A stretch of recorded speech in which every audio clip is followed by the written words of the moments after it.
let's start it up.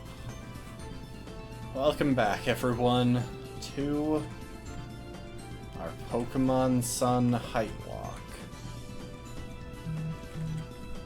And we're going to be diving into stuff pretty dang quick today, because we've got a few challenging battles ahead of us that I've had to do quite a bit of calcing. Like, I've had to calc them out pretty carefully, so we're gonna dive in, see what we can make happen, and open up our options. So the first battle, actually, if we take a look, you see that dude standing in front of the doors up ahead there? The doors to the observatory that we need to go into for our trial? Yeah, that's Molayne. He's one of the Elite Four. He's gonna challenge us to a random battle before we can enter the trial. Welcome to the stream, Lastborn. Yeah, that guy up there is Molayne, and he's going to challenge us to a battle right before we enter the trial. And his team, every member of his team is as high level or higher level than the Totem Pokémon. So, needless to say, he's at least as threatening as the Totem fight. So all we need to do with the Totem fight is make sure that it doesn't drag on and that we do a lot of damage quickly. On the other hand, against Molayne, we actually have to play around all of his team. Now, I've worked out a strat for this. There are a few Pokemon that we want to bring in. Now, part of the challenge with this match is that a lot of his... Molayne is a Steel-type specialist. And Steel-types are a big issue for our team, because, just to reiterate real quick, Fairy-type, Rock-type, Fairy-type, Rock and Fairy-type, Grass-type, Bug-type, Grass-type, Grass-type, Bug-type. Like, we don't have a good matchup into Steel-types at the moment. I'm hoping a little bit farther along we'll get access. We should hopefully manage to get a Torkoal on Blush Mountain, which would help us a lot here. But, for the moment, we've got to make do with what we have. And part of that means we need to find ways to work around his advantages. Now, the positive is that we have a pretty solid start to the match. See, Slip here can outspeed his Skarmory, 2-hit KO it, guaranteed, and takes low enough damage from its attacks. And once Slip takes out his Skarmory, then he's pretty much guaranteed to bring in his Dugtrio, which will make things easy for Plaid to come in and nerf its stats for setup purposes. Now, one thing that I've done while off stream is I've gone into their stat profiles and reallocated their EVs. And the reason I can do that is that last time we got access to Route 10, which gives us the berries that lower EVs. So,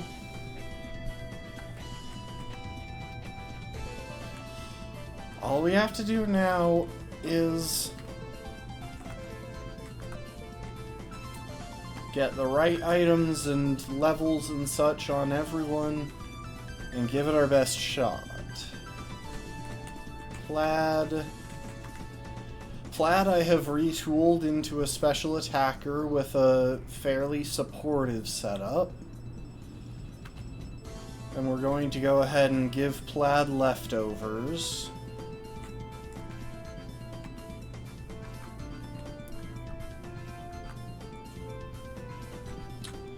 Cutoff is going to stick with the Eviolite. Scalloped is going to stick with the leftovers. Swim is going to go ahead and get a citrus berry.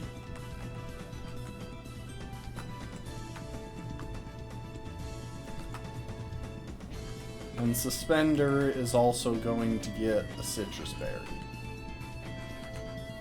Unfortunately, we only have access to one Eviolite, which means we can't give Suspender one as well. And I'm kind of relying on Cutoff's Eviolite to help with the setup. Now, the nice thing is that most of these Pokemon that I'm taking with me will not be useful into the Electric-type Totem. So, we can go ahead and level most of them up as much as we need to.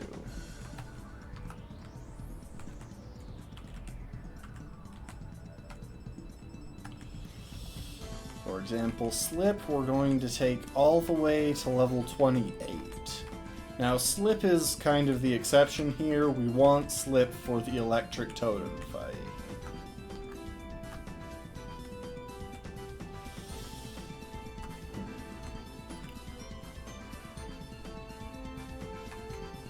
Cutoff, however, can be level 29. Oh, that was the wrong button to press. And Cutoff will not be evolving. Scalloped can go to level 29.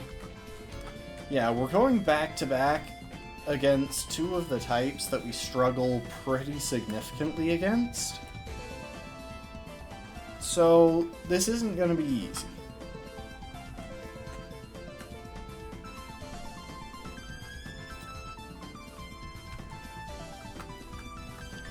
Truth be told, I don't even plan on using Suspender in this battle. Suspender is just kind of there as a backup.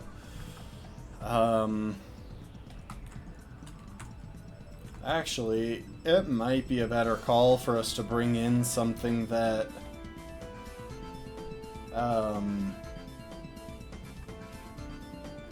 is a bit more sackable.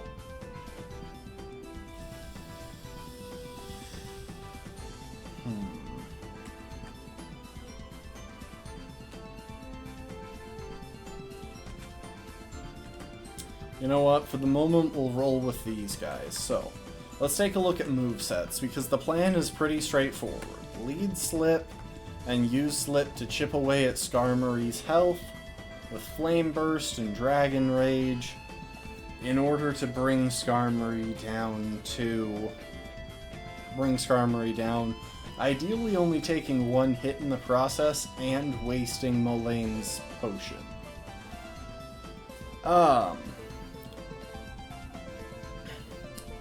After that, doing that should bring in the Alolan Doug trio, who will open the way for us to safely switch in with Plaid, who can only be as long as Plaid doesn't use an attacking move, she can only be damaged by Doug Trio's Metal Claw, which she resists. So that, paired with leftovers, makes her pretty durable.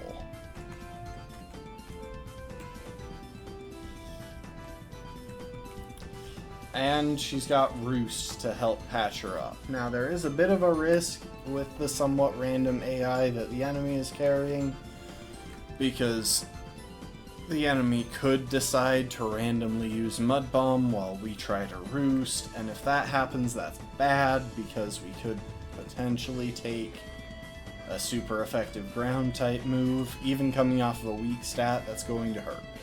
There's nothing we can really do about that, beyond just giving Plaid plenty of passive recovery and trying to be proactive about when we heal. Now, by getting Alolan Doug trio to -6 with Feather Dance, we should be able to safely bring in Cutoff, who will be able to set up 3 workups, staying healthy with Roost and surviving thanks to a Violite, and then break down Alolan Dugtrio with Flame Charge. Part of the reason we're using Flame Charge instead of Brick Break is that Alolan Dugtrio has an ability that lowers our speed every time we use a contact move, and Flame Charge will cancel that out, because we want to outspeed the last Pokemon when it comes in, Metang. Because assuming we outspeed Metang, then it should be a pretty safe 2-hit KO with Flame Charge. That's the plan. And then we've got Scalloped, who can probably do a pretty decent job of checking Metang if we need another option. And same thing with Swim and Suspender. So, let's start with this matchup. Also, there's an item back here.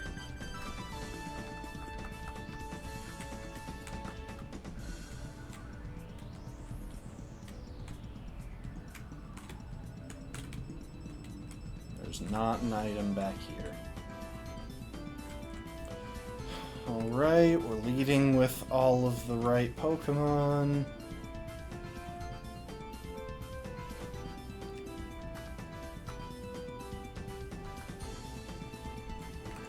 Oh, you know, there is one thing that we might consider doing.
Sorry, just making sure I consider all of the options before diving into this. The reason I came in here was to get Bulldoze and teach that to Swim in place of Protect. So that would give us a super effective option into Steel types.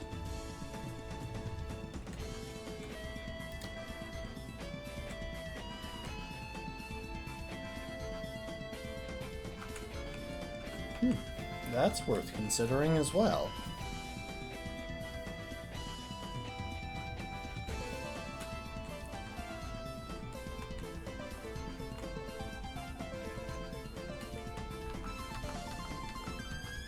So Suspender can be used for a slow Volt Switch pivot as needed. Okay, I think we're all set. We're leading with Slip, Shorts. So, yep, let's go.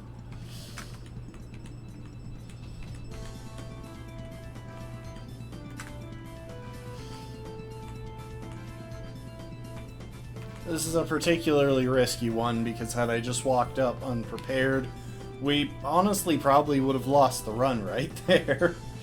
I'm not even exaggerating. This guy's team is terrifying. So we should outspeed. Good. That should do about that much. Good. Even if it's a crit, we wouldn't die. Dang it, we didn't use his potion. That's annoying.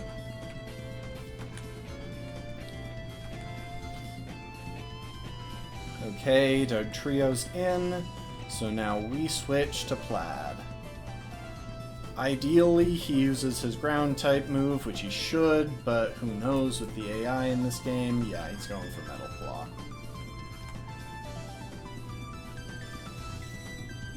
Luckily, Metal Claw is the only thing it can do to damage us.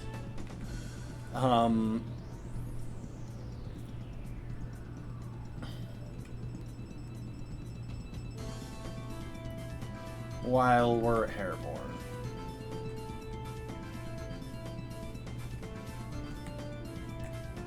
Now we'll roost. Name of the game here is just cutting down its stats while keeping healthy. And as long as it goes for Sucker Punch, that is completely safe. That's 2 Sucker Punches, as well as 2 Feather Dances. 3 each.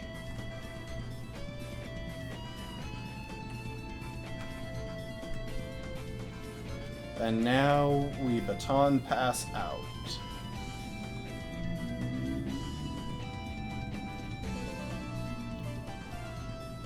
To Cut Off.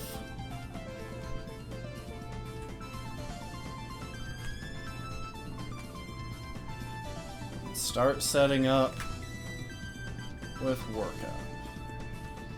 Now, crits are still dangerous here, and if he gets multiple crits or multiple attack boosts off of Metal Claw, we could wind up in pretty bad trouble.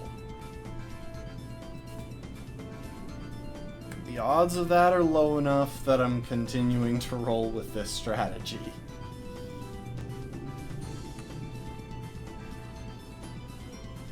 Okay, that's 3 workups, which is what we need to guarantee the 2 KO on Metang. We'll roost.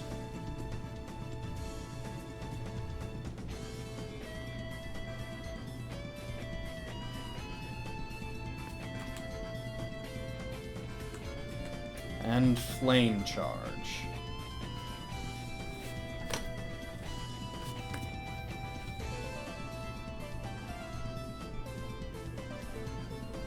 My speed goes up, Tangling Hair puts it back down.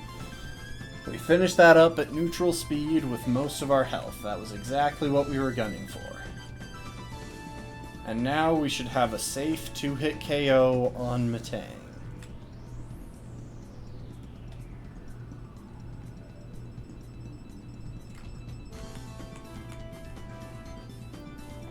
Even a crit shouldn't kill us. Good.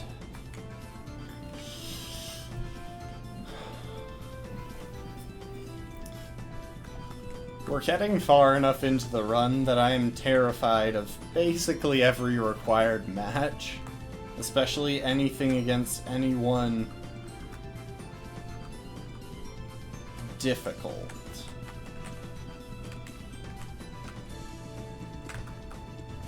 Okay, so with Molayne taken care of, we can now do our prep work for the totem fight, and we're going to remix things a little bit here.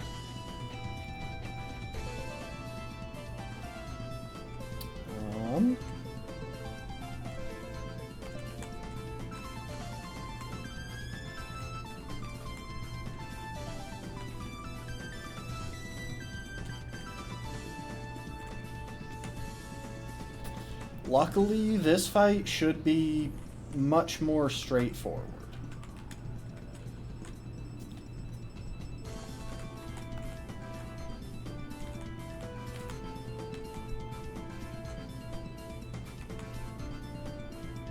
Oh, wait, there is something that we need to take care of before we take on the totem fight. So let's see, who are we leading right now?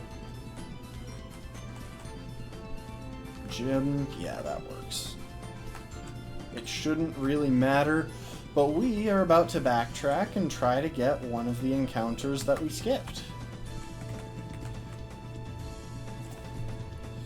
So we are flying all the way back to Kala Island,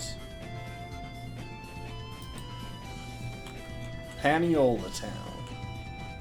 There is exactly one legal encounter in Paniola Town, And we haven't bothered with it because, frankly, it's going to be a bit of a pain. But I think it's worth taking the time on. And that one legal encounter is by fishing, ideally in bubbling spots, in a bubbling spot, for Barboach. If we get bubbles, it's a 50% chance at getting Barboach.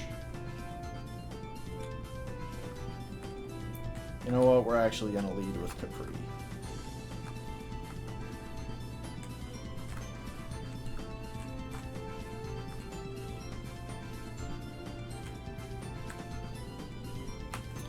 And because it's only a 1% chance to get Barboach if it's not a bubbling spot, I'm actually going to just...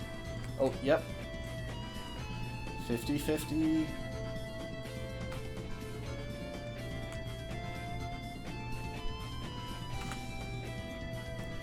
Please, just keep this simple for us.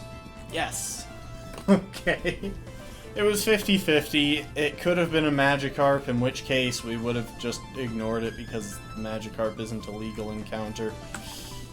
Oh no, not Pokemon. Bag. And we'll toss a dive ball. Now this is probably going to get it, but there's always a chance that we have to put in some effort for this. I just wanted the extra ground type for pivoting purposes.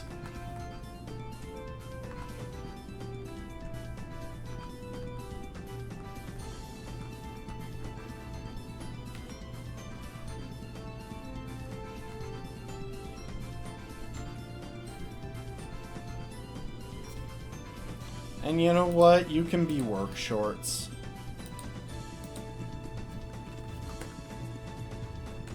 Let's see your summary. Minus speed, that's fine. You weren't going to be fast anyway. Yeah, it's usable.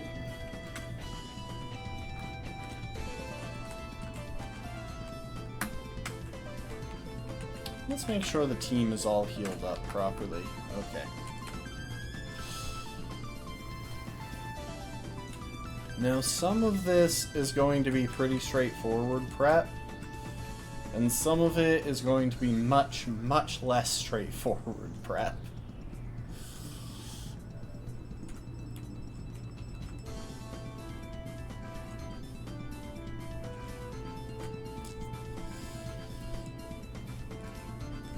So, first things first, we're going to open up the box and give Pajama here the hard stone. Pajama should not be used in the battle, but if it has to be, having the hard stone will guarantee at that point that Ancient Power finishes off Totem Vikavolt.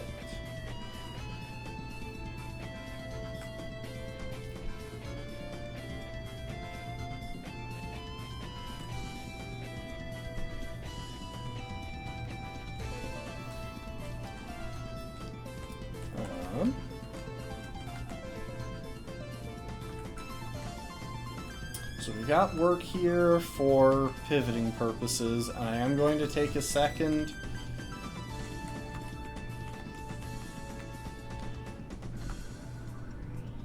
to fiddle with work stats. Just to skip all of the grinding, like always. So, work has a pretty solid special attack IV, actually. And special defense, and speed. HP and attack are worse. That said, HP is going to get maximum investment, as is attack.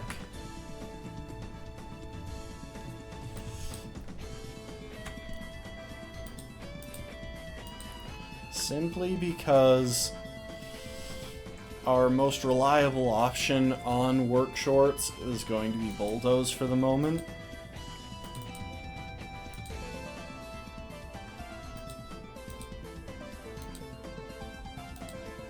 Now we just restart.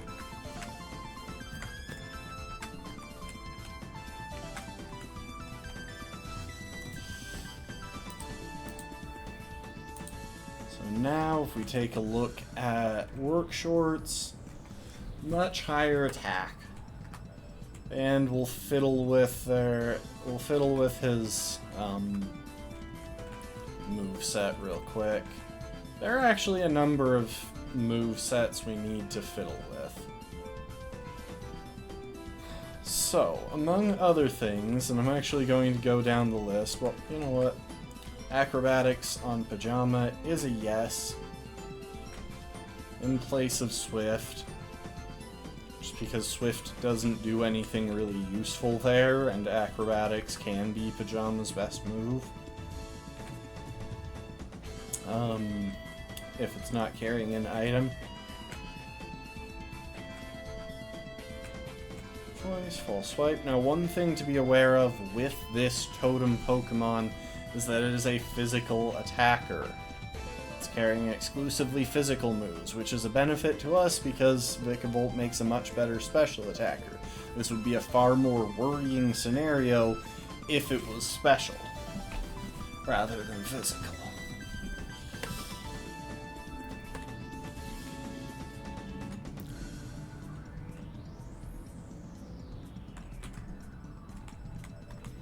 Meanwhile, on Slip, we are going to drop Smog for Flame Charge. We shouldn't need to use that, that's just a bit of a backup, because another thing to be aware of here is that we get no break between the Trial Pokemon and the Totem Pokemon at the end of the trial. It's all back to back to back. We don't even get breaks between the fights as far as I can tell. Which means we want to lead with the Pokemon that we're going to be leading into all of the matchups.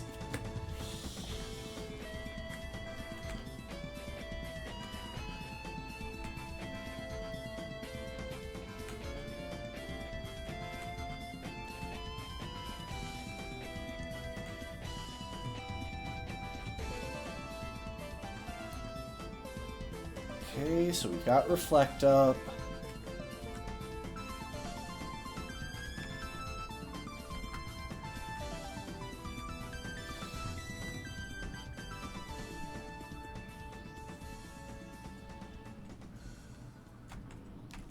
We have room on Hiking's moveset for Sandstorm. Nah. Especially since it isn't a special attacker, Sandstorm isn't as useful as it could be. And yes, I realize that we just added Work Shorts as a physical attacker, but Scald is still the best water type option.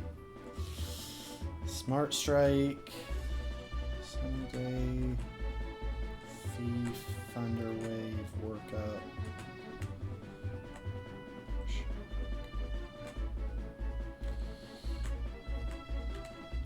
I should really sort this before I forget. Psychic. Surprisingly, several of our good special attackers can learn Psychic. So at least we'll have that option if we need it down the line. Ooh, I'm really tempted there.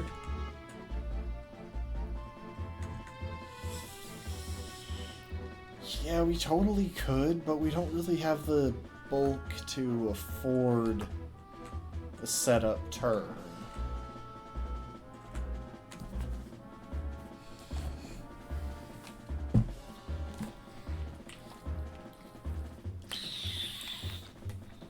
Now, because Totem Vikavolt has the ability Levitate, we can't take advantage of the typical electric-type weakness of Ground, but it has a secondary bug typing, which brings several extra weaknesses that we can take advantage of, like Fire and Rock.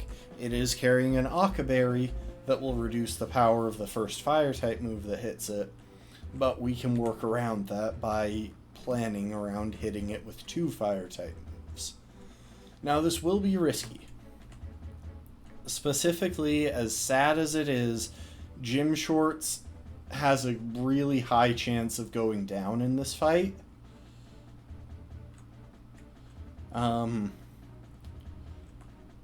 Just because we have to dodge both a critical hit and a paralysis from Vikavolt Spark Attack if we want to survive. And we have to get hit by Spark Attack, dealing enough damage to put us in Blaze range for the 2-shot.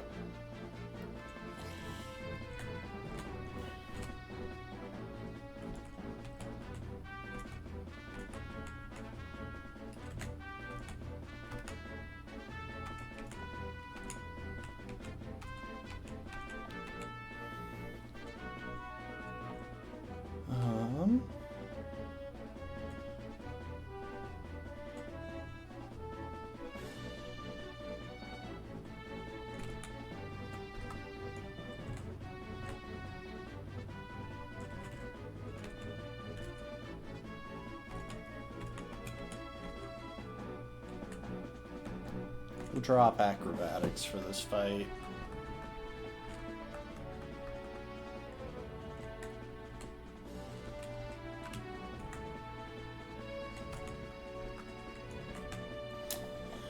Okay, I think that should be the right move set.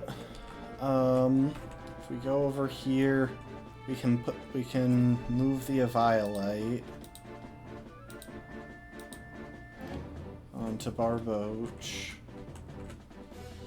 And you need Firium Z. We have 2 Pokemon in this battle that will be carrying Firium Z. That being Slip and Jim. Both of them carrying Firium Z. Here's the basic plan. We lead with Jim, who can use Flame Charge turn 1. Now, Jim already outspeeds the Totem Vikavolt, or will already outspeed the Totem Vikavolt at level 29, potentially level 30, depending on how the trial Pokemon go, because I'm treating those as part of the Totem fight since I can't heal in between there. And trying to gauge the XP from those, it just sounds annoying. It really shouldn't make a difference. The only difference that it's going to make is one that's to my disadvantage and has already been accounted for. So, we've got Jim with Firium Z, we've got Slip with Firium Z. We've got Pajama with Hardstone. Now, Pajama is going to need to be pre-damaged to half health, so that when we send him into the fight, he'll have, he'll be in core form as opposed to shield form. Hiking, nothing to change. Hiking is going to do exactly what Hiking always does, which is tank hits, should we need it to. Work Shorts will need to level up, but honestly, Work Shorts is there primarily for pivoting and potentially for sacrifice, if we need it, which we shouldn't. Assuming this all goes to plan, we shouldn't need Work Shorts, or Hiking, or Pajama, or Capri. We should just need these first 2.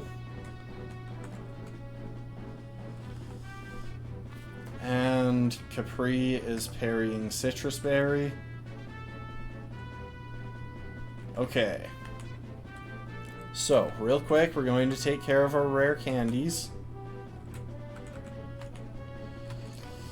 Get everyone up to level 29.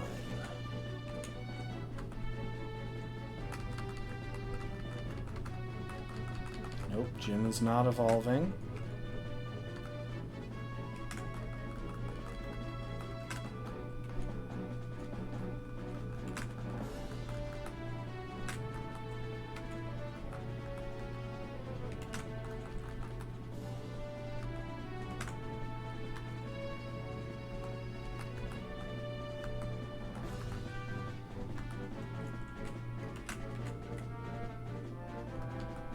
Real quick, I'm just gonna drop a save in case I button mash through something important, like, I don't know, accidentally over-leveling something.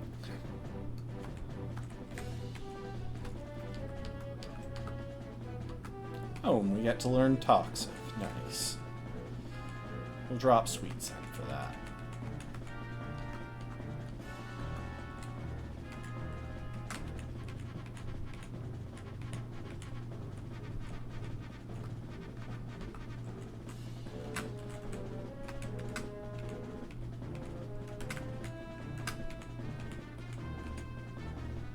Ooh, Capri is learning Bug Buzz, so real quick, Pollen Puff, 90 base power, 100% accuracy, can be used to sideswipe an ally to heal them in double battles.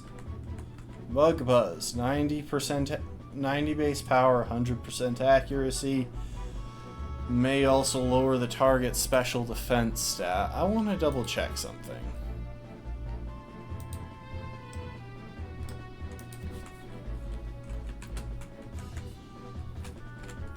Bug Buzz may affect anyone adjacent to the user. Is a sound-based move. See, the differences are pretty minimal. But because I don't want to ever find myself relying on Bug Buzz's 10% chance to lower special defense, oh, hang on. 10 PP versus 15 PP. That's another advantage to Pollen Puff. You know what? We're going to give up on learning Bug Buzz. I've been toying with that idea for a little while now, and I think that's the right call.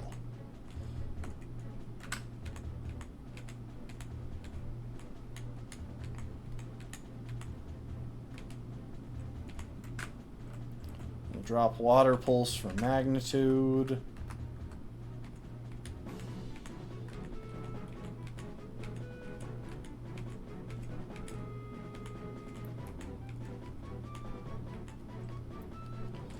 Rest could be useful. It's kind of a tricky call.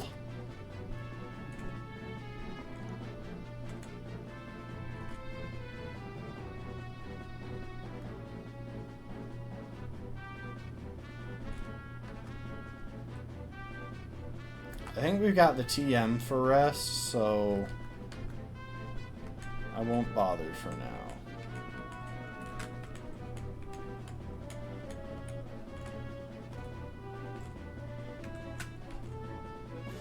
And we'll drop Scald for Aqua Tail. Scald is a bit more reliable, but again, we don't really plan on ever using either. Okay, that's nice. Work didn't level up in that time. I didn't bother to check what level Work would wind up hitting. Okay, two important things that we need to do. We need to go and take 9 damage on Jim.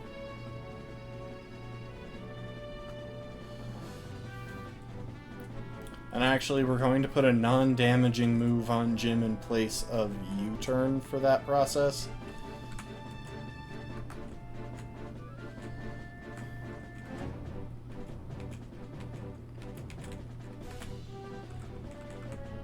This will be a temporary addition.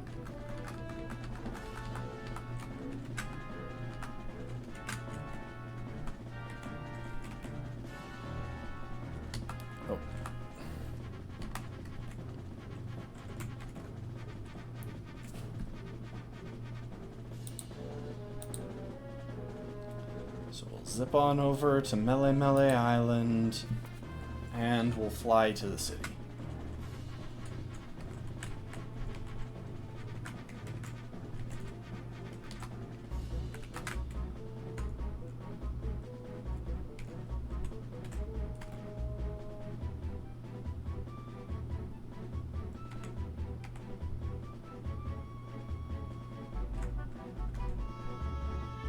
Okay, we just took 12 damage. I'm going to see where we are. Because we want to be on a number ending in 8. That's pretty much the goal at the moment.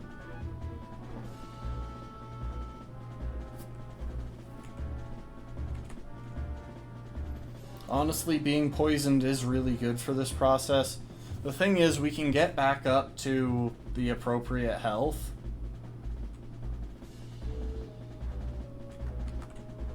Okay, we're gonna run now. The goal here is to use small healing items like, in this case, I'm going to use a citrus berry.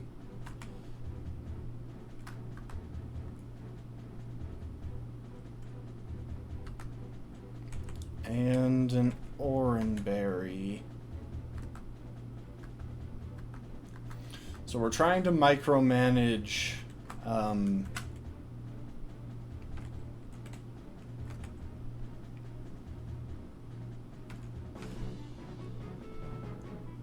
HP.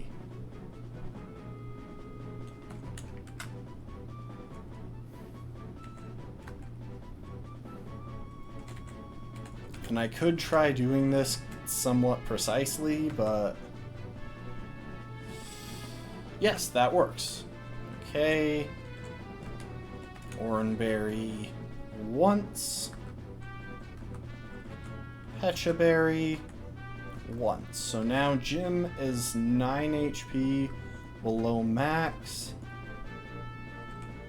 And now to start getting Pajama's HP down.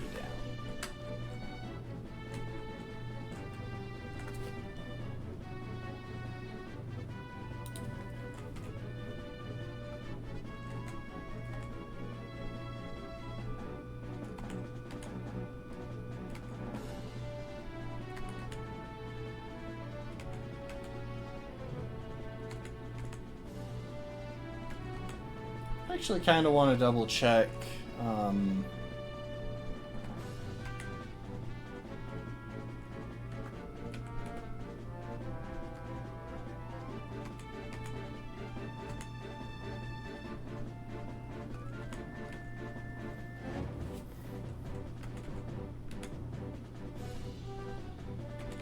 Stop just growling me. Hit me with supersonic or water gun. I just need to hit myself in confusion.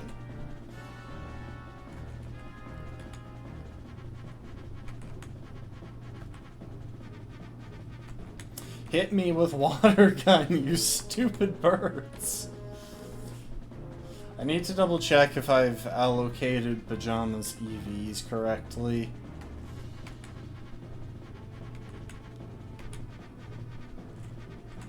Okay, now we run. Use a couple Lepa berries to get Stealth Rock PP back. Wait, I thought I was out. Huh.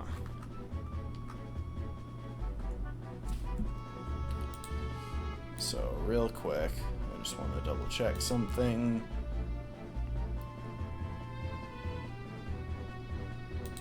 Oh, I keep looking for pajama shorts, because I expect it to be brown when it's actually yellow in PK Hex.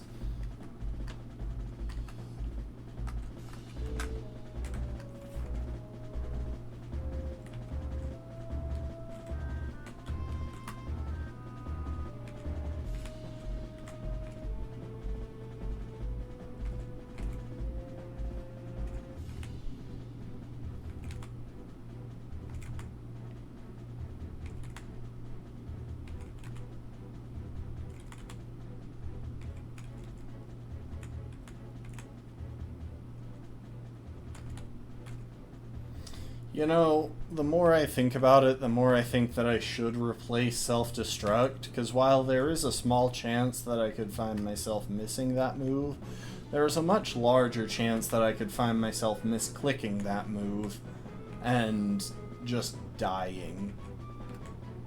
Losing a Pokemon that genuinely has good stats. Oh, yes, there we go.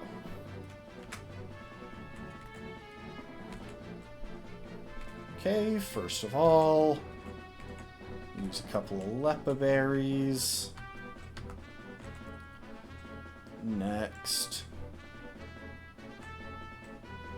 we'll put U-turn back on Jim.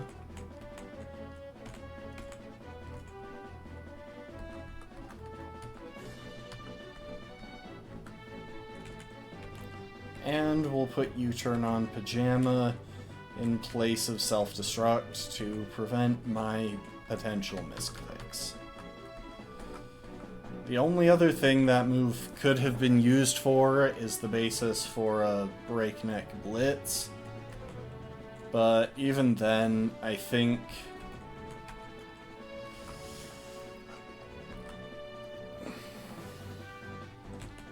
Okay. Even in that scenario, I think that... Oh, that's not it. A Silk Scarf boosted return would probably do about the same. Jeez. I have to use the touchpad in order to do this.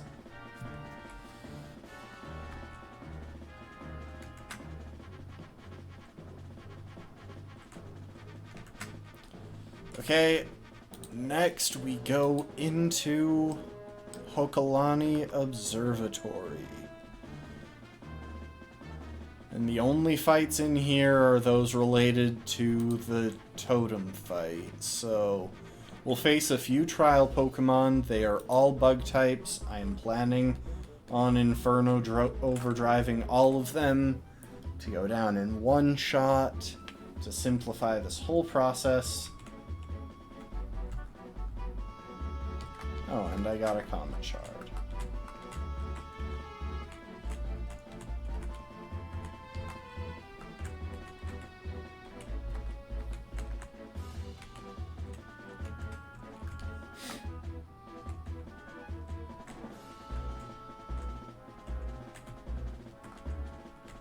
Hello?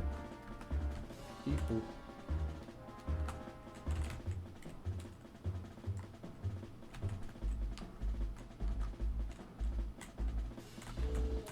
So the trial captain here is Sophocles. We don't fight him during the main portion of this game. I think he's technically post-game possible. Sure. Right here.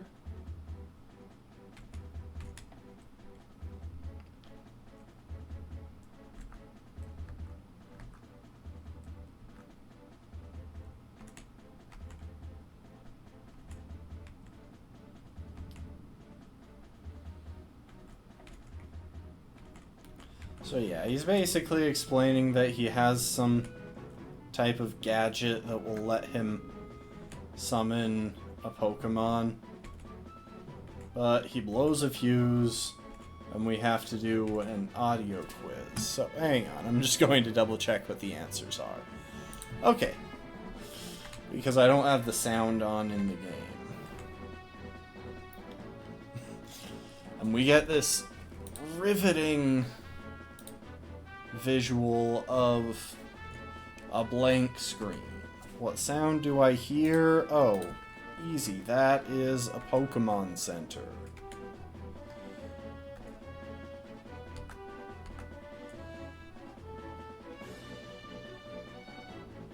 And luckily, when the Pokemon comes in, there is suddenly enough light to battle by. Though, to be fair, we are using a Fire-type move, so... like, hypothetically, we could do something with fire. Gym Shorts, please one-shot all of the random Pokemon that pop up prior to the totem. It'll just save us a lot of time.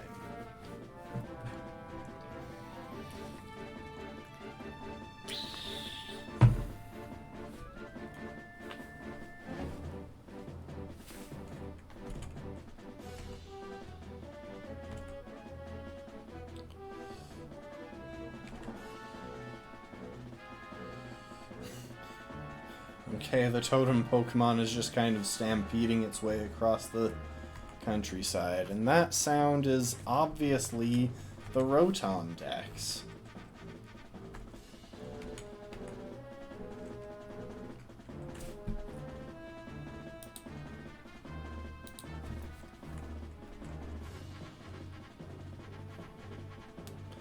And once again, Inferno Overdrive.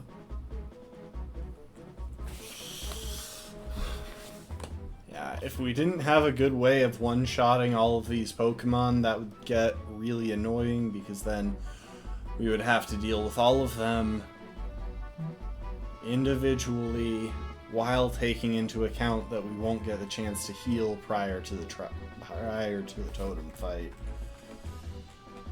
And it looks like we won't even level up, so we actually probably could have gotten by with only taking 7. With only pre-damaging ourselves by 7 points. Because what I've calced is the amount of health we would need to be at to get into Blaze after a single turn of Spark, regardless of how much damage...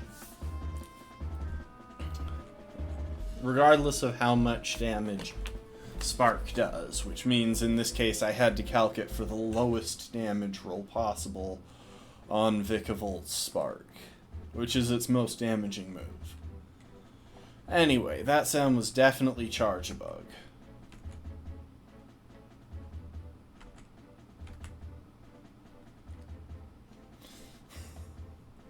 This is... I can't decide if I hate this idea of just, oh, we've caused a power outage and the trial captain is doing rewiring in the dark, or if I kind of like it.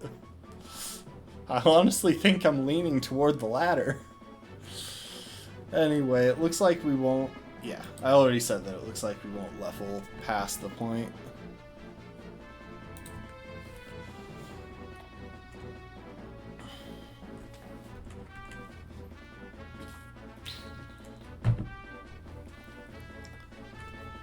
Okay.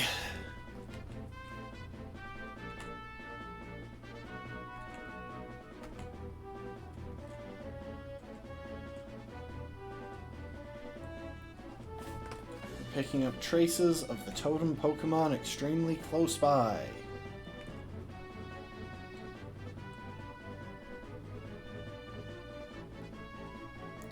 They couldn't have even bothered with an animation for what the Totem Pokemon, for like the Totem Pokemon scuttling or buzzing closer.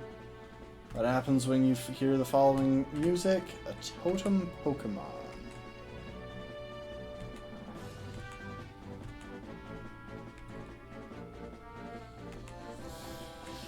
It is time to take on Totem Vikavolt.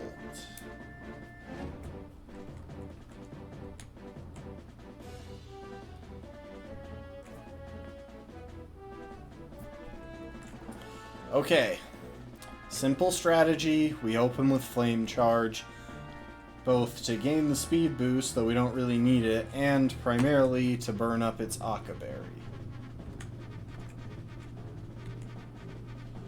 Okay, it uses Spark. If we're not paralyzed, we don't die right away, and we weren't paralyzed. So it was a 30% chance to paralyze there, pretty high odds. Luckily, we managed to dodge it, which means now we are in Blaze range, and Inferno Overdrive based on Fire Fang should do enough to finish off the Totem Vikavolt. Unfortunately, there is still a pretty good chance that this Charge-a-Bug just KOs us after we do this, because it does have Mud Slap and Vice Grip. Luckily, it's not the Charge-a-Bug that has Spark.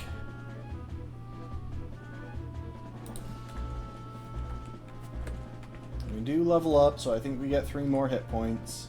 2 more hit points. It went for Thunder Wave. Okay, we can make it out of this Deathless, guys. It has Mud Slap and Vice Grip. So our best switch into those two is actually Pajama. And it shouldn't be going for Thunder Wave. Worst case scenario, it goes for String Shot, but I think even then we outspeed it. Because Charge-a-Bug is really slow, and Core Form Minior is really fast. So, Ancient Power, probably for the one-shot. And if you're wondering why we didn't go for Minior against Vikavolt to avoid triggering the Akka Berry by using Rock-type super effective moves instead of Fire-type super effective moves, Minior... Oh, I'm on the wrong screen. Minior would need to be in core form in order to do significant damage there, which means it would need to be at half health, and just about anything that Totem Vikavolt could do to it would kill it at that point. And I didn't want to deal with all of the variables that would be involved in trying to get Vikavolt to knock it down to half health, especially since that puts a lot more risk on what move it decides to use. So I still don't really understand a lot of the move choices and the AI in this game. In a lot of the tougher battles, it seems particularly random. But luckily, that means that we are now through the electric type trial.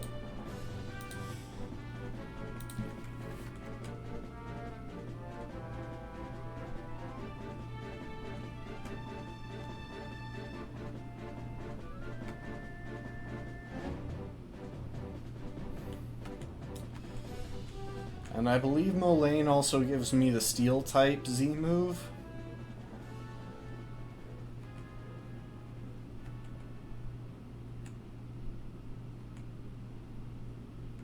I love how they just go ahead and highlight that it's just straight up nepotism who becomes the trial captain.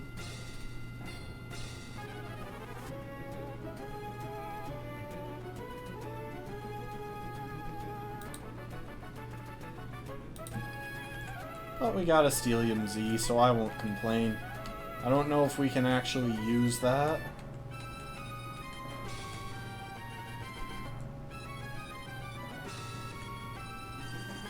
Okay, now it's time to go back to Mally Garden.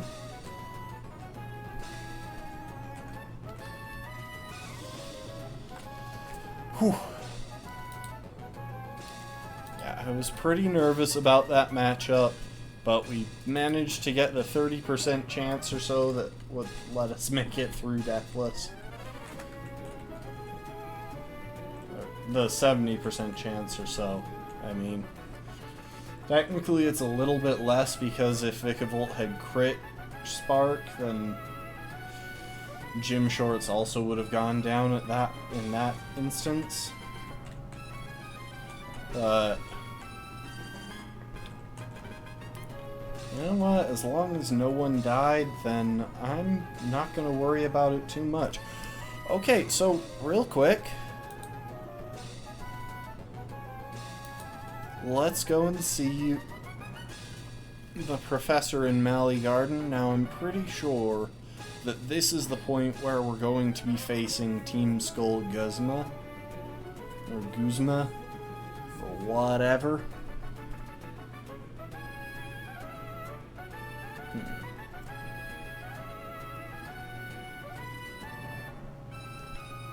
And that does look like a bit of a tricky matchup.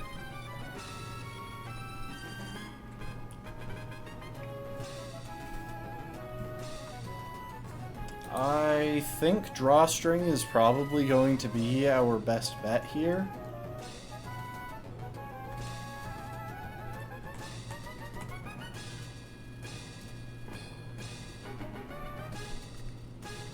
But we'll need something in the back for Ariados.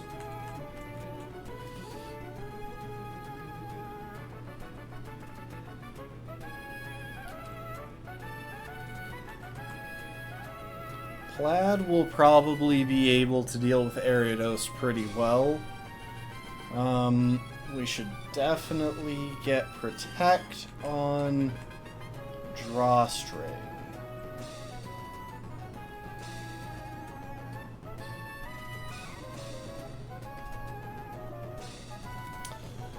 So the thing about Guzma is that he has a Golisopod. That is pretty dangerous from what I know.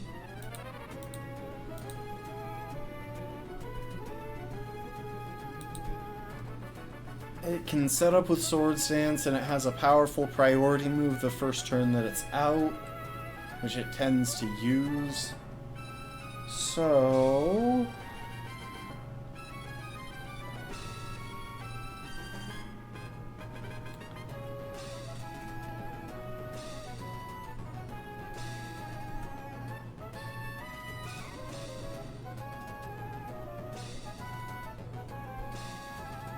I wonder if Pajama could just one-shot Golisopod.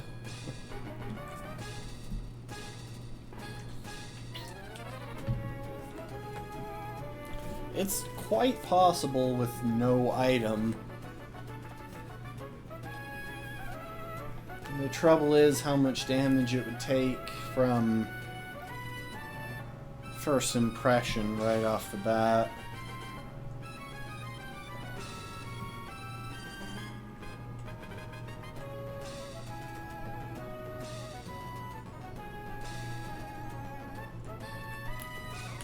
Let me double check something.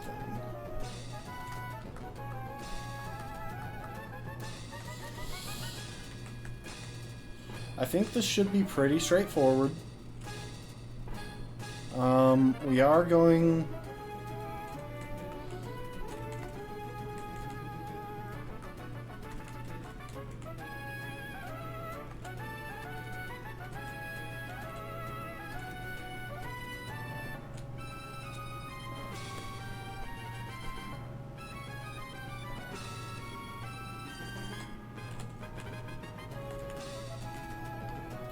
I'm going to give Pajama a Citrus Berry. Actually, yeah, we will. And we'll heal up the team. This shouldn't be too much trouble as far as the match goes. So, if we lead Drawstring with Protect... Actually, I'm not even going to bother with Protect. First Impression is going to do low enough damage that Drawstring can just deal with it.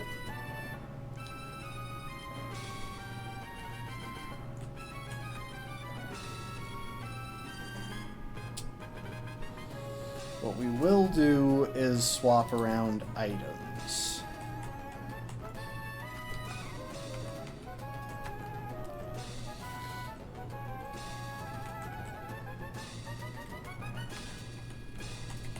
We'll give Drawstring our Violite. That'll help it. That'll help her deal with it. And then that'll help him deal with it. With First Impression, should it come. Or Golisopod could just go for Razor Shell.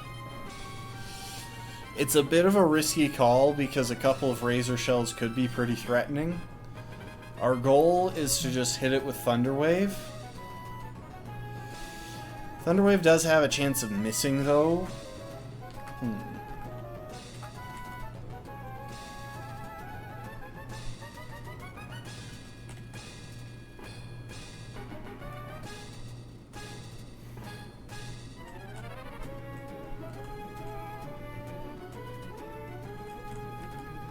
You know what? Swim Shorts, you're on the team for this one. Swim Shorts has a decent matchup into Golisopod.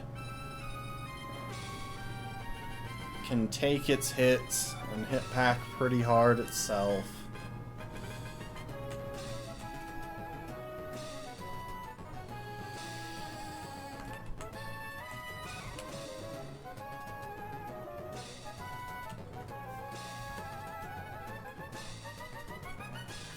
Positive is that I don't think Golisopod is that fast. Yeah, it's only base 40 speed. Anything we have with speed investment should be able to outrun it. Give me just a sec. I want to check what our next level cap is. Okay, the next level cap is 33 at the Totem Mimikyu. I can at least afford to bump everyone up to level 30.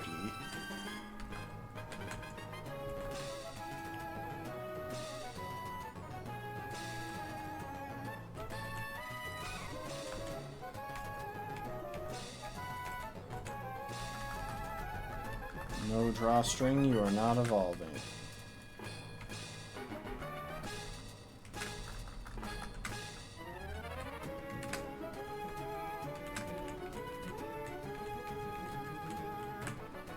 I can't wait until Plaid gets Revelation Dance.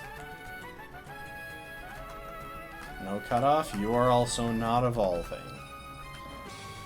Because with Revelation Dance, she'll be able to take advantage of her secondary typing for offenses, not just for defenses. No, I don't think it's necessary at the moment.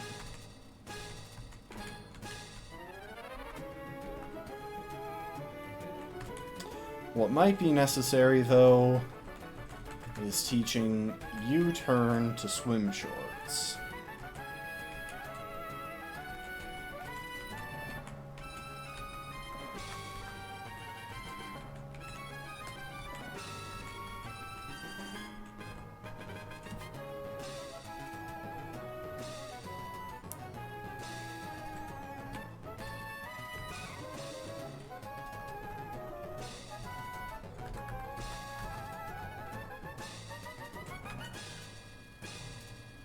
Okay, we're leading with drawstring. Everyone has favorable held items.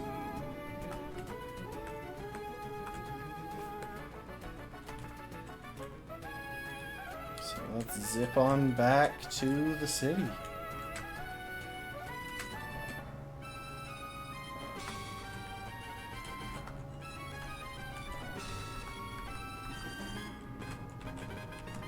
Actually, you know what?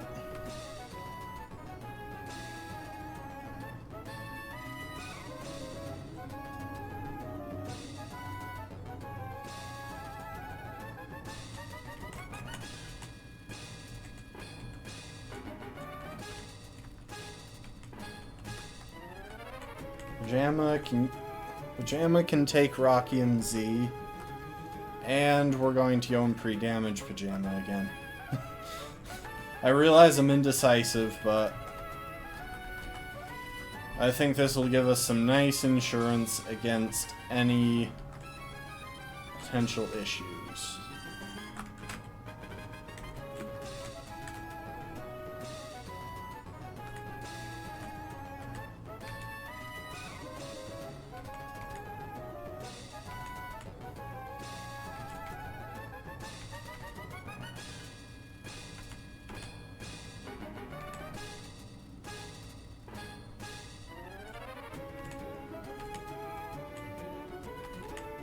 Why are they insisting on only using Roost?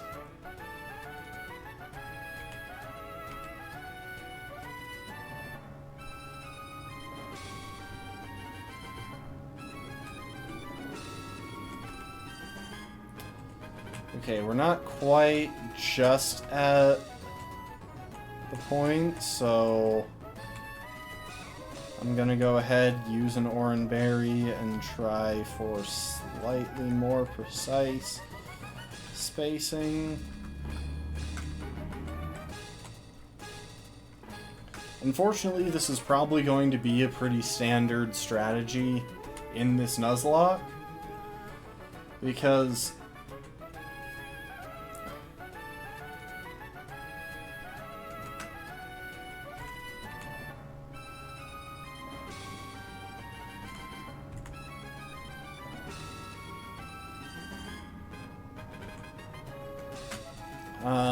the only way we can safely get Pajama into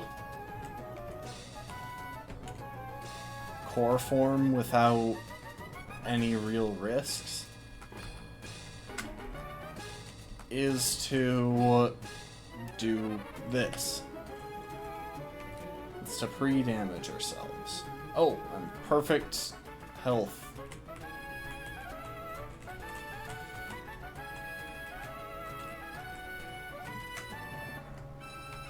Okay, lead with drawstring, and let's dive into the battle.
This here's Tiny Tim.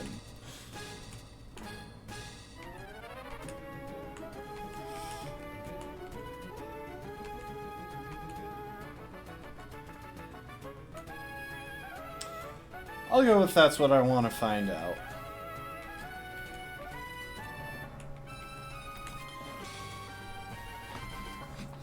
To be fair, this process is leading to some of the most challenging Nuzlocking I've ever done.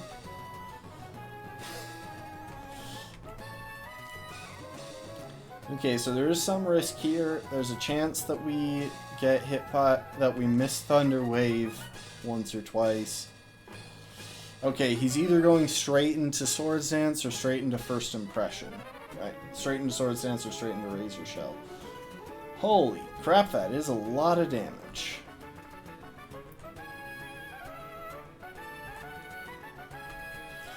Okay, we'll switch in Swim. Swim should be able to take a Razor Shell or two pretty easily. And he can't use First Impression now, because First Impression can only be used the first turn your Pokemon is in battle.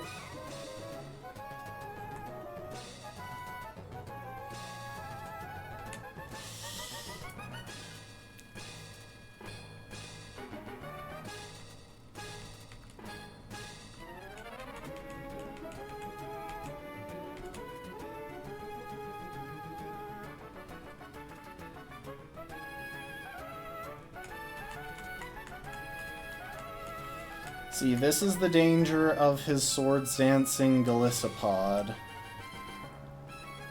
I think we're just far enough along into its health that U-turn should knock it down to half. Yes! That is my damage gauging. And because I U-turned there... Wait, what the heck? I U-turned.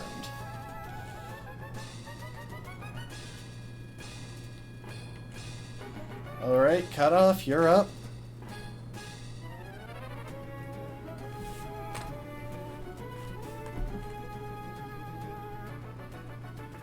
Jeez, how is he doing this much damage?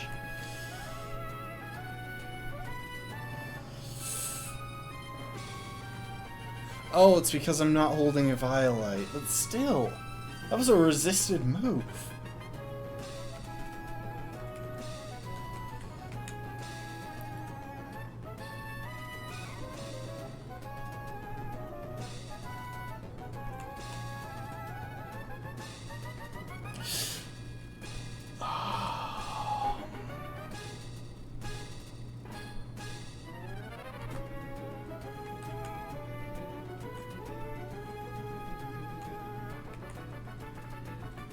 Plaid, you're up.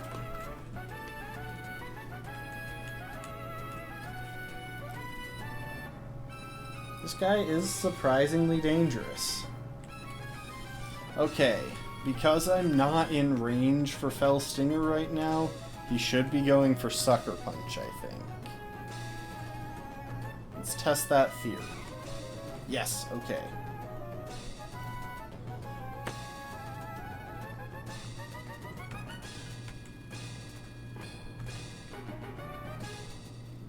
Sucker Punch is his most damaging move right now.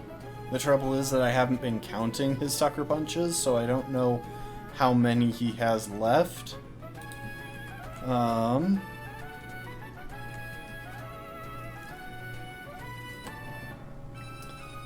bet on that being his last one. I don't actually think it is. I think he's got one left.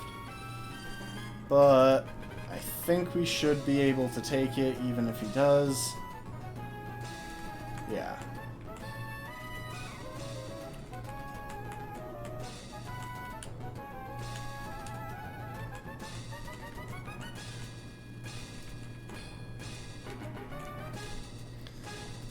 Unfortunately, we don't have any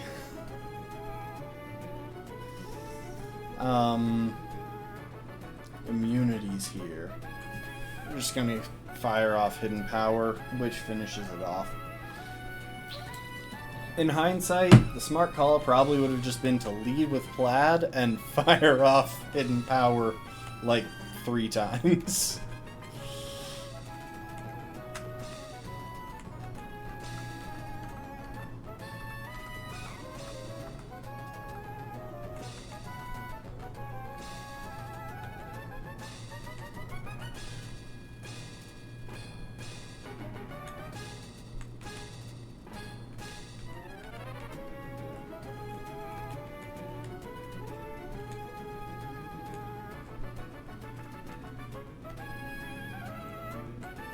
Okay. Go ahead, heal up the team. Switch in some more standard traveling team members. Less battle specific. That was a lot more difficult than I expected it to be, in all honesty. I think in future the simple solution will just be going for Plaid. I think that should deal with a lot of the issues that can come up there, and then just planning around some other stuff, but Plaid should be able to bring it down to emergency exit in one move at the very least. And if we give Plaid, say, a fire typing, that would not only bait Razor Shell, but discourage First Impression. And make us more resistant to First Impression if he uses it. Because there are a few other Guzma fights that we have to deal with. Okay. Got these guys. Yeah, we'll go with these 6 for the moment. Our team isn't the most balanced, but it's more balanced than a monotype team, so there's that.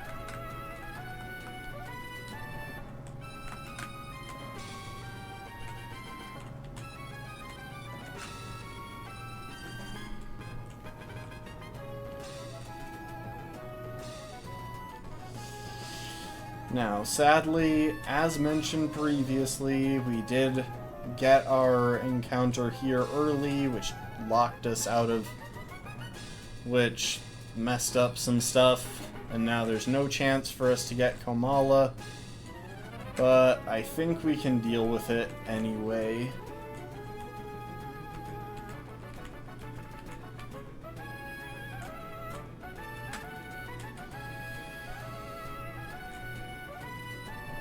I really should have checked what encounters we have here, because there might be a How fight or something. Hold up. So this is Route 12. I don't have any specific battles listed here.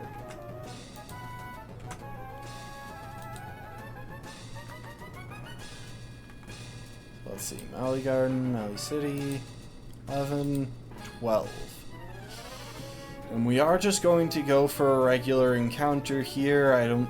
Yeah, day or night, it doesn't actually matter. There's nothing we can do to control it, and more than likely we're going to get a Geodude. If we get really lucky, we get a Torkoal here. If we get really unlucky, we get an Elekid. Mudsdale. I don't even know what Mudsdale does.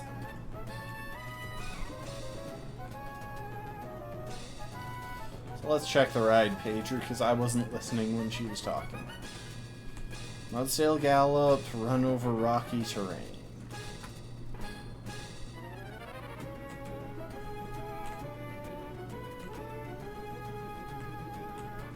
Okay, you're not a trainer.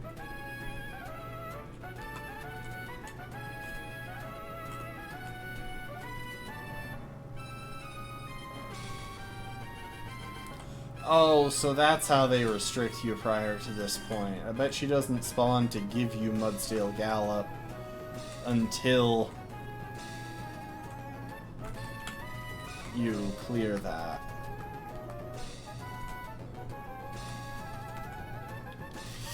Okay, so I do want to check and see what Pokemon we're likely to run across here. Looks like there's a bit of an annoying Krokorok. Swim should have no trouble dealing with that one. Especially if we give him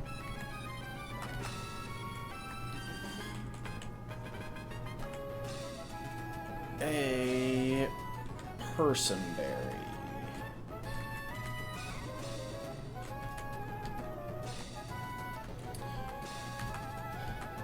One frustrating thing with having Minior is that we don't get access to Substitute until... Hold up. We're going to take a moment, try to game the system. I'm going to lead with Capri, who has a really bad matchup into Torkoal. Again, this is just me playing the Murphy's All Odds. Drought? Drought? It was the best possible thing that could have happened right here. We are absolutely switching out, though, because Capri gets massacred by this thing.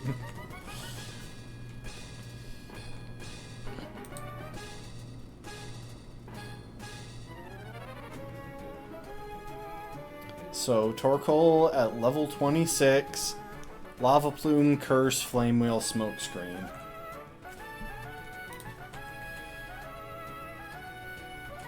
We've got low attack, Rock Tomb won't kill this thing. Really?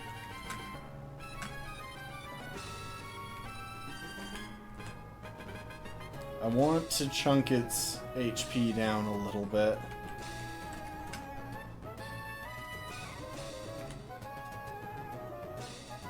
I'm surprised we haven't been burned.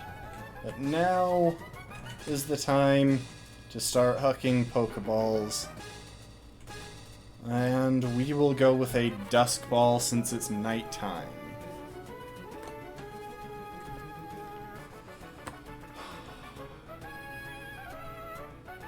Yes! Torkoal is easily one of the best encounters that we could have gotten in this game. And the fact that I managed to luck into it is starting to lend a lot of credence to my whole Murphy's Law approach. Like, I really do think that the odds of encountering something that your lead Pokemon has a bad matchup into are higher. I think it's a fact. I can't prove it, and it shouldn't be possible, but... Torkoal, your name is Cargo Shorts. Ooh, do I want to go with Cargo Shorts or do I want to go with Sweat Shorts? Look, do I have another Sweat Shorts? Got Silk, Cotton, Cut Off, Drawstring, Checkered, Used, Plaid, swim, board, scalloped, boy, corduroy, boxer, camo, boyfriend, cycling, Toreador, suspender. Sorry, I'm just checking all of these. Gym shorts, slip shorts, hiking shorts, pajama shorts, capri shorts, and work shorts.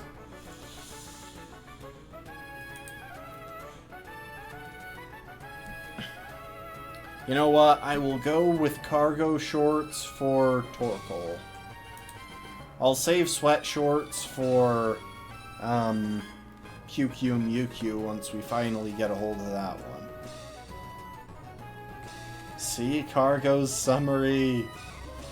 Yes. Minus attack plus special plus defense. That's pretty freaking good. We'll just be avoiding physical coverage, which does limit it a little bit, but because we've got Drought as our ability, once we pick up the TM for Solar Beam in Seafolk Village, we'll have really solid coverage. Because Fire and Grass is surprisingly good coverage. And we've already got a strong stab in Lava Plume. We can boost our speed a little bit with Flame Charge. The only thing we don't have access to right now is... The only thing we don't have access to that I'd like to is Earth Power for ground type coverage, because unfortunately that's a move tutor option.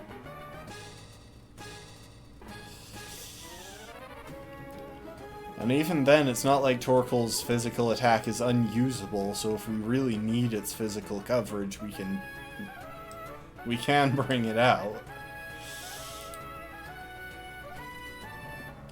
Oh, yes, that is so freaking good.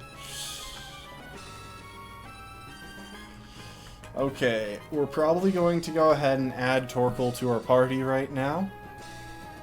I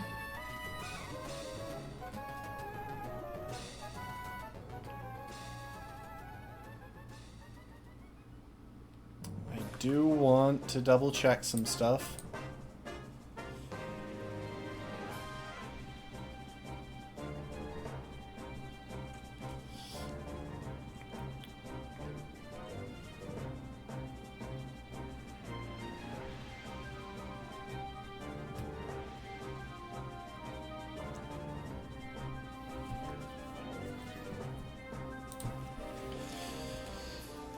You know what? Pajama is a little bit tricky to use without careful planning.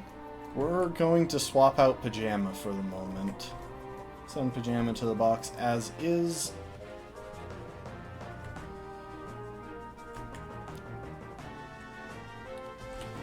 And let's go ahead and heal up the team.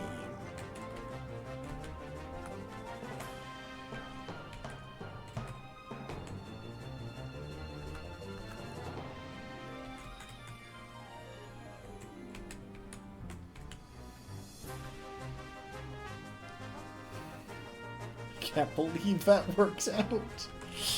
Oh, where are our leftovers? Give one of those to Cargo Shorts. And let's fix up Cargo's moveset.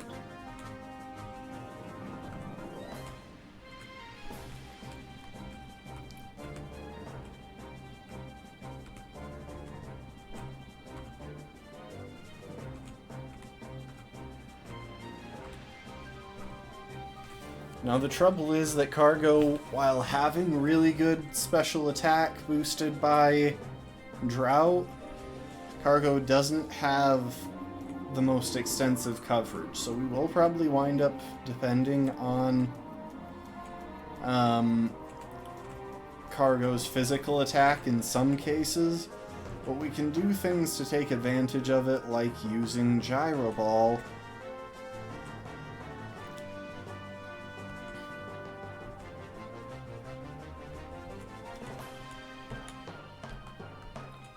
In order to take advantage of Cargo's low speed. Alternatively, we can use Flame Charge to boost its speed. should we need to.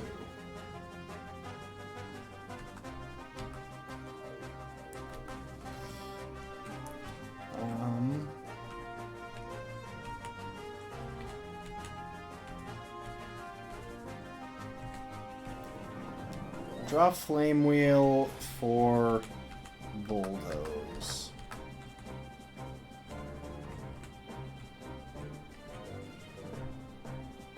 Be so funny if Torkoal could learn Acrobatics.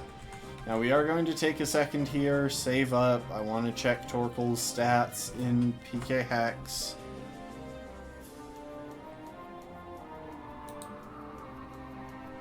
And do the grinding that we would want to do right off the bat. So, taking a look at the party. We will view Cargo Shorts the Torkoal. 25 HP IV. 29 special attack.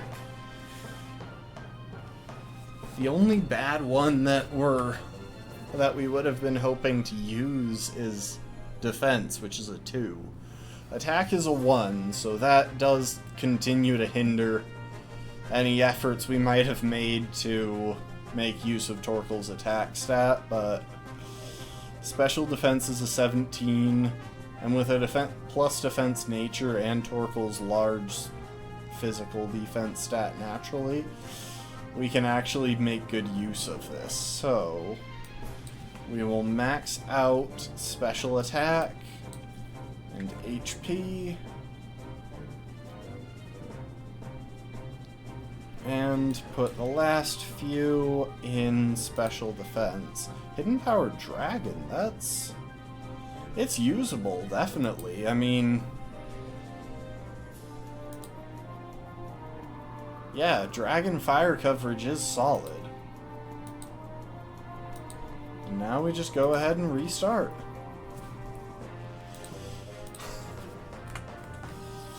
I'm really starting to believe my own pseudoscience that leading with a Pokemon that has a bad matchup into whatever you're hoping to encounter boosts the odds. So, whew. We're going to go ahead and drop... I did save that, right?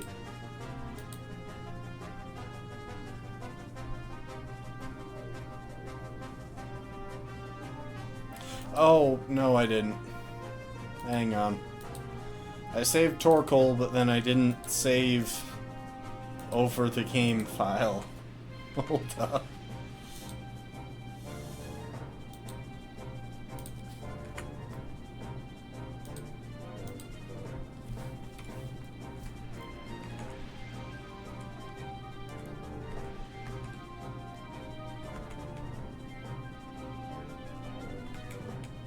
There we go, 73 special attack.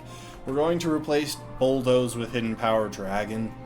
It'll just be a little bit more reliable coverage, especially since it comes off of our stronger stat.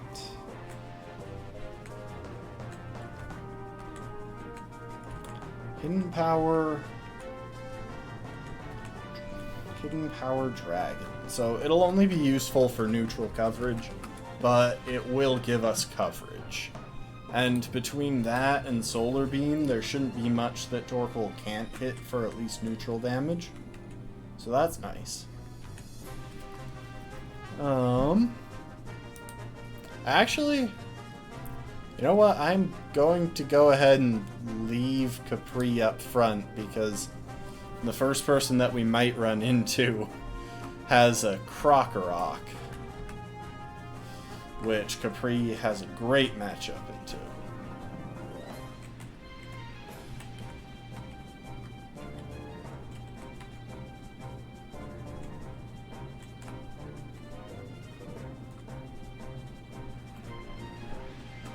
Okay, it's a double battle if we go up against those.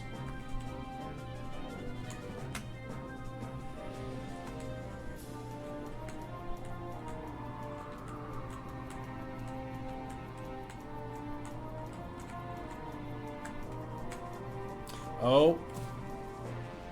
Okay, she has a Tirtuga.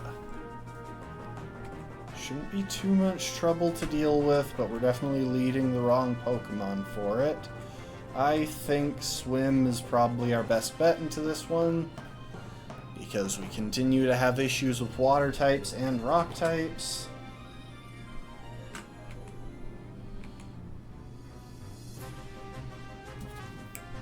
Fire off a nice strong Scald. Hopefully it burns. Dang it.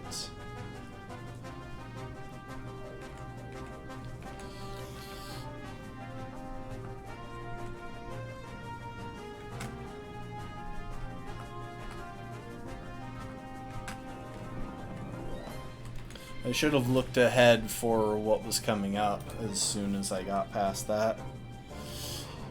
Something I should mention, in my routing, it looked for a minute like we were going to get access to a Porygon during this run, and while Porygon is too tall, Porygon Z, or Porygon 2 is not. Unfortunately, that thing is post-game only. That would have been just a little bit farther ahead.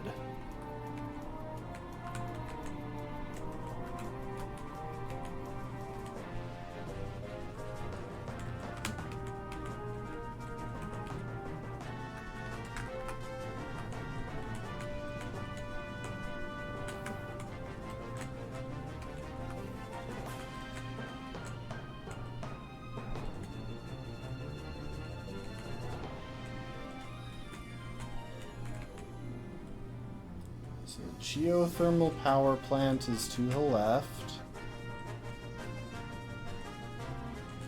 Okay, that scientist is a bit frightening.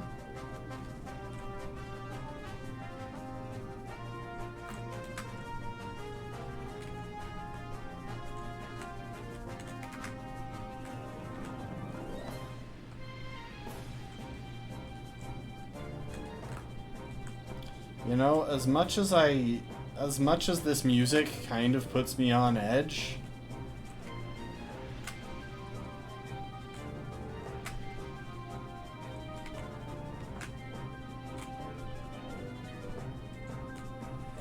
okay, you're not a trainer. Okay, so that's secluded shore off to the east. We have access to a lot of locations, is basically the thing right now. So, real quick, you know what? I'm actually most curious about the power plant. As weird as that is, just because I haven't routed that in, I didn't realize it was here because Cerebee's links in this area aren't the best.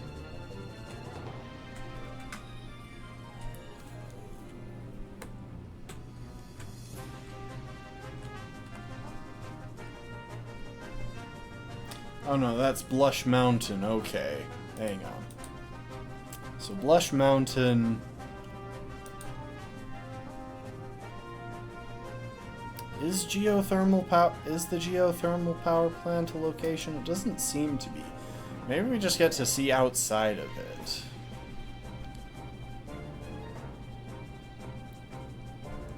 Or maybe it's just treated as part of Blush Mountain. It looks like it.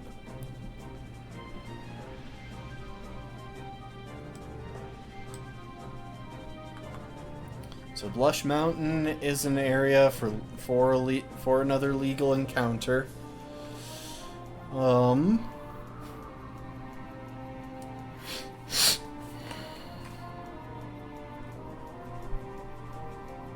there's also Secluded Shore to the south. And Route 13 to the southwest. I think we'll take care of Blush Mountain first.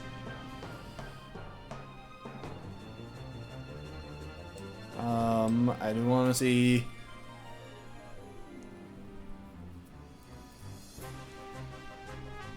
Yeah. Okay, it doesn't look like there's any reason to do any more exploring around here. So, let's hit up Blush Mountain. Now, Blush Mountain has largely the same encounter pool as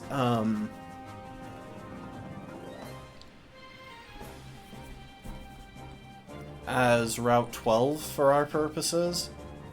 Except, surprisingly, so first of all, the addition of Chargebug, which doesn't matter for us, worse odds on Torkoal, and a small chance of Togedemaru, which is pretty obviously the best option if we can get it. So, you know what? Let's keep rolling with this assumption. Oh, and I keep forgetting to level up cargo shorts. Hang on.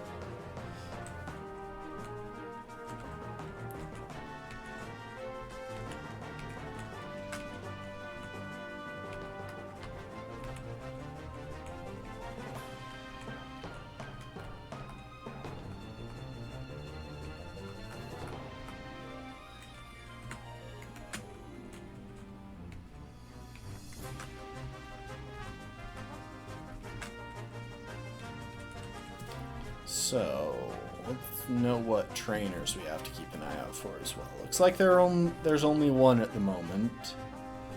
It's this guy. He has a Psyduck and a Fearow, and it looks like we can just go around behind him.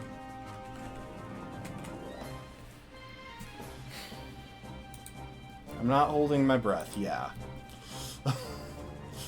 Honestly, the odds on running into a Geodude were pretty good.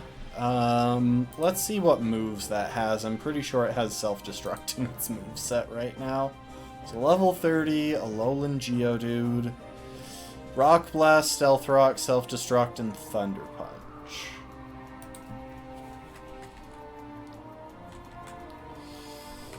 Honestly, we'll throw a Quick Ball, but if we can't manage to catch this thing pretty fast, we probably won't bother. Because, well, we're not going to get anything great from this route since that was our encounter. But you know what? We caught a Geodude.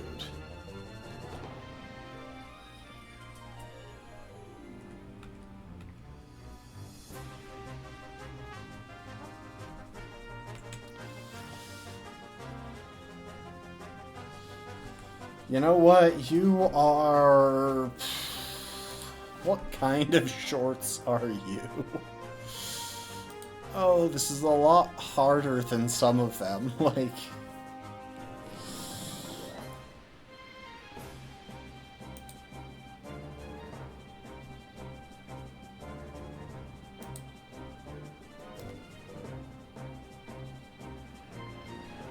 You know what? You can be pleated shorts.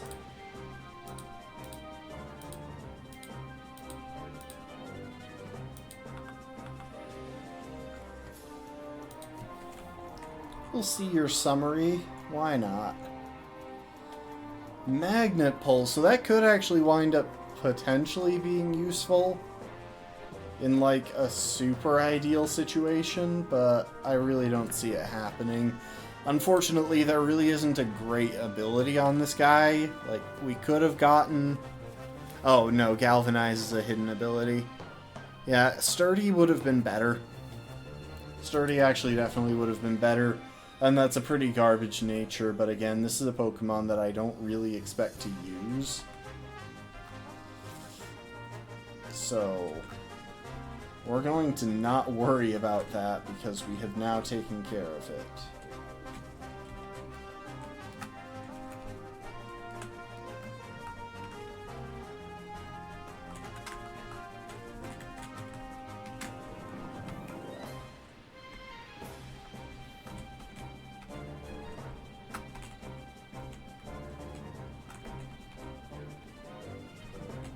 So that guy apparently gives us a TM if we come by during the day, so give me just a sec, we're going to save.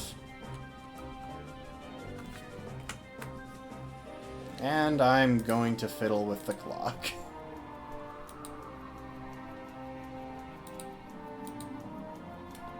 So now it is 8:18 a.m. So look at that. Time travel is way easier than we ever would have expected. So now we restart.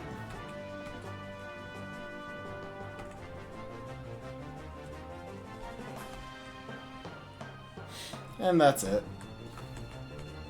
Give me an item.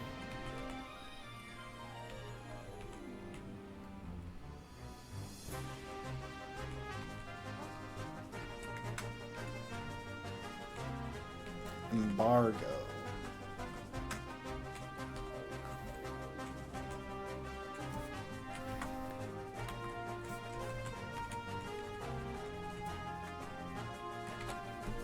And I am going to take the time to set my own, like, my computer's clock back, but I won't bother restarting again just for that.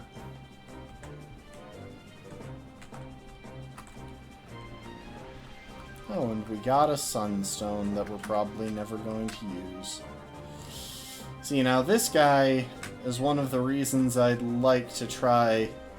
That guy that we saw for a second there is one of the reasons I'd like to try a dragon-only run of these games. It would require some cheating, because we don't actually get access to a dragon until after the first trial.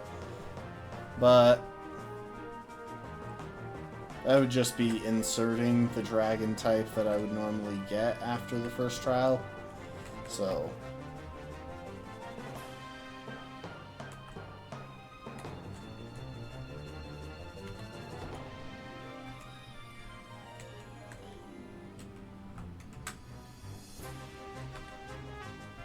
Oh, I should change up. Hold up. Now, the big positive is that here on this beat, on the beach that we're about to reach, secluded shore, we are completely safe from getting the wrong encounter as far as I can recall. I'm going to double check it though, because honestly, I don't trust myself. About 12. Secluded shore.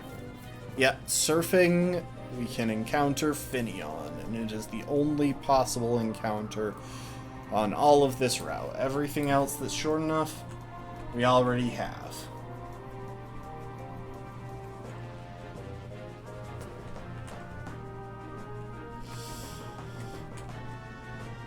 Come on, give me an encounter. Okay, that's a Pelipper. Don't need that. I'm checking to see if there are any important items that we have to worry about here. I don't think we have apricot berries yet. So yeah, we'll want those, but I think that's about it.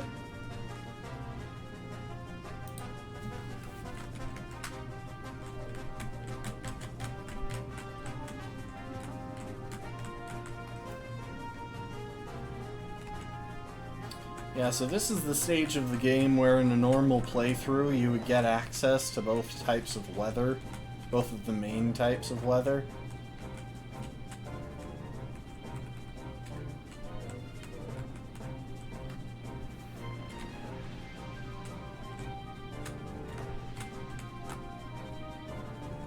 But Pelipper is too tall for us. That said, this is I imagine this is a pretty exciting route to reach during a regular run of this game, just because you do get access to Drizzle Pelipper and Drought Torkoal, both of which are just phenomenal Pokemon.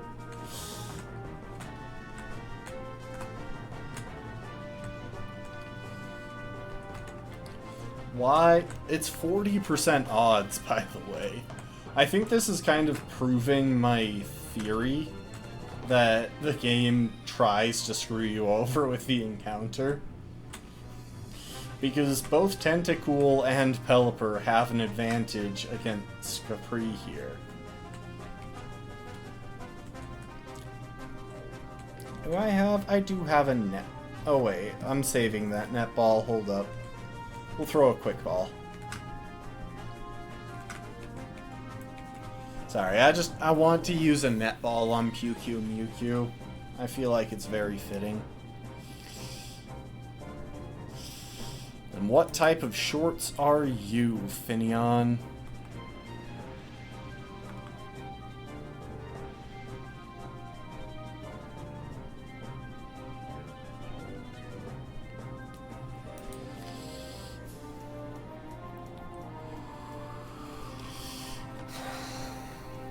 Huh.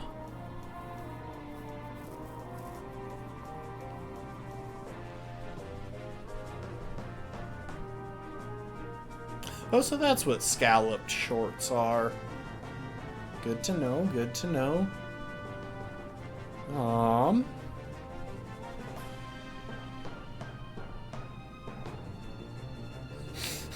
There's a type called paper bag shorts. I should try to remember those. I think I will go with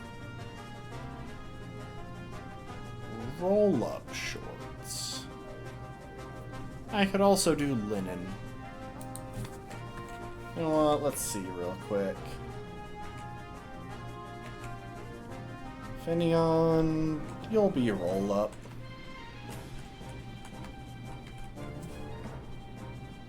Is that hyphenated? It is hyphenated.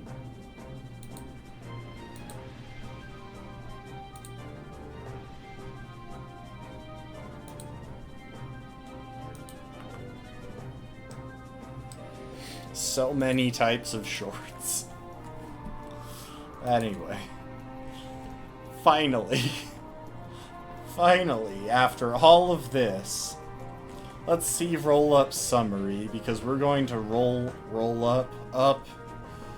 Oh, Storm Drain. That is actually useful. That can be used to cheese Guzma later on.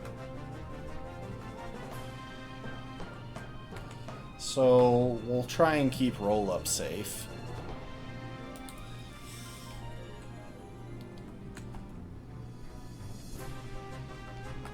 Hang on. You actually can't clear that new icon from Lapras, like we're on the water. Until we get Sharpedo, that is going to be stuck there. Oh no. Anyway, let me double check where I was going to get Mewtwo. Hano Beach. So if we head back to Hano Beach now on... Nope, not Pony Island. Akala Island, Hano Grand Resort, that'll work. And just like that, we can get access to Hano Beach and do the necessary surfing to get Mewtwo. I'm going to double check, make sure that's how we get it. Hano Beach.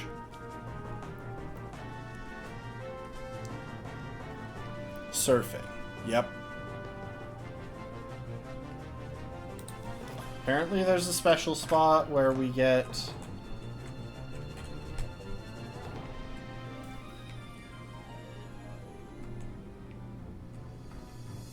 This is not our encounter, in case that wasn't clear.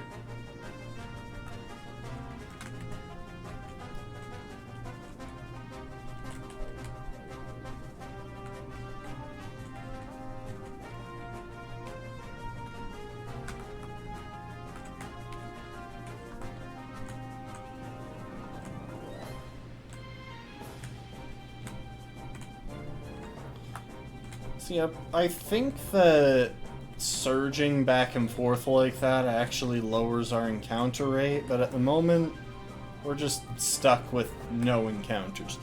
So apparently there's a special spot where you can encounter Tentacool and only Tentacool, but I don't know where that is, and we're clearly not on it since our first encounter wasn't a Tentacool.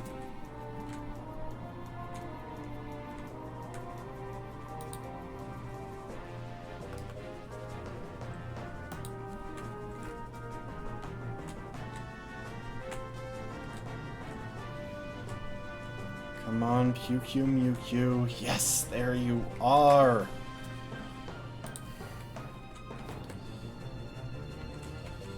Now, the nice thing about this is that Mewtwo cannot damage us unless we hit it with a damaging move of our own.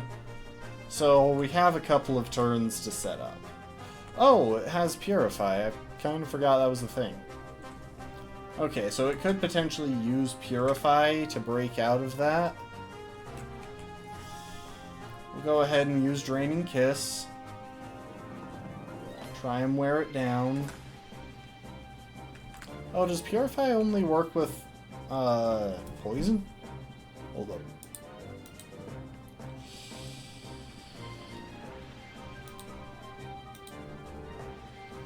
UQ, level 24. Heals the target status condition. Oh, if the move succeeds, it restores the user's HP. So Purify is a doubles move. That is far less useful than I thought it would be, actually. But anyway, we now throw our netball.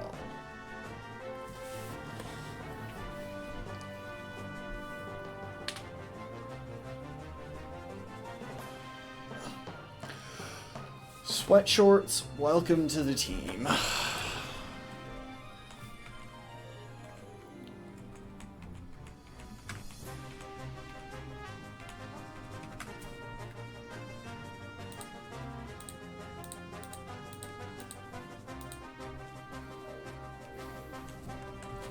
And let's see Sweat summary.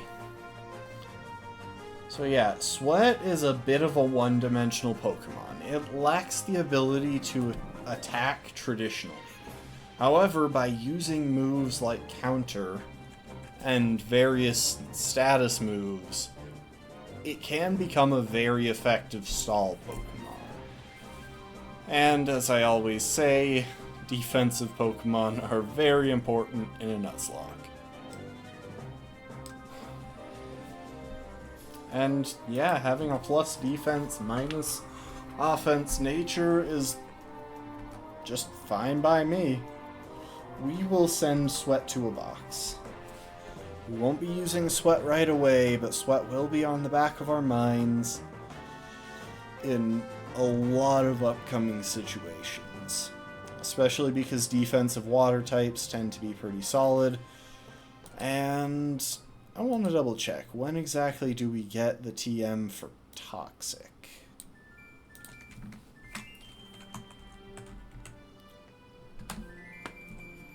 TM6, it's in Ether Paradise. We don't already have it, do we? I know we visited there, but I don't think we picked up the TM quite yet. Ether Paradise. TM6, absolute southwest of the docks. Yeah, we didn't get a chance to explore around there, so that will not come into play. However, we passed through there. We've gotten the encounters. We finally got to back up for that encounter. Hano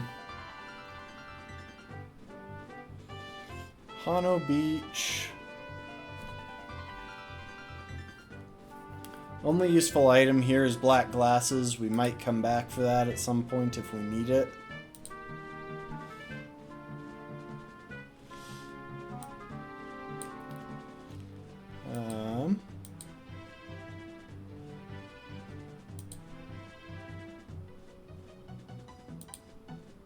There we are. Okay. And just like that, in a matter of a few minutes, our team fleshed out significantly. Oh, it's such a relief.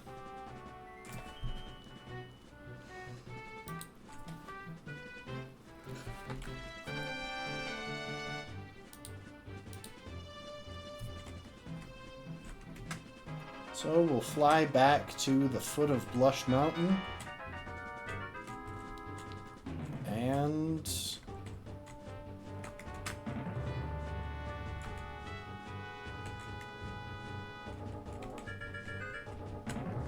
I did already skim through a lot of this, so I want to check my notes. They're pretty extensive. Okay, Route 13, I don't have any major battles noted. I don't have any encounters noted. I'm pretty sure we just don't have any encounters. Yeah, okay, fishing is the only way to get an encounter here, and the only one that would have been legal is Wishy-Washy, which we already have. Wishy-Washy is guaranteed so many places in this game.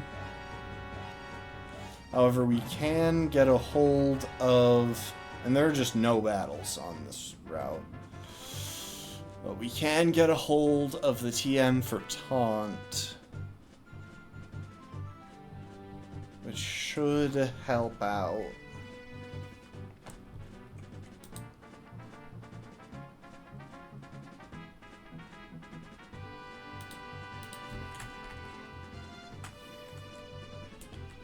Route 13. This better not be a battle.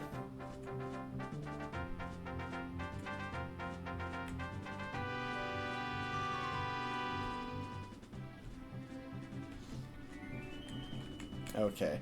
If that had been a battle, I would have been really ticked at Cerebi.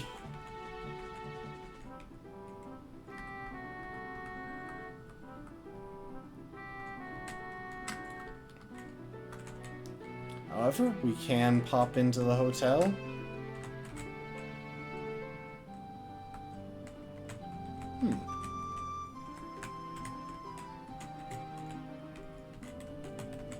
So someone just abandoned their teddy bear. That's pretty sad.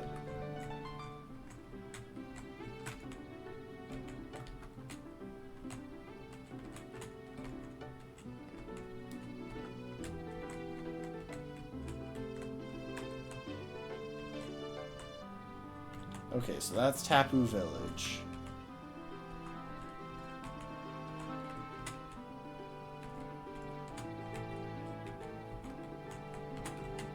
And I think this is where we get Taunt.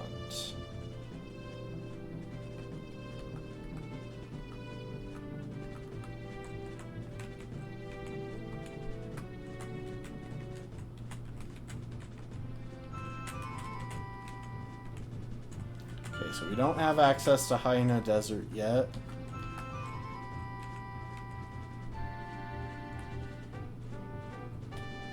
Two, 1, 4, 3. So the stone stacks are path markers. And fishing right there is the only way to get an encounter here. Fishing in one of those two. Oh well. Doesn't really affect us.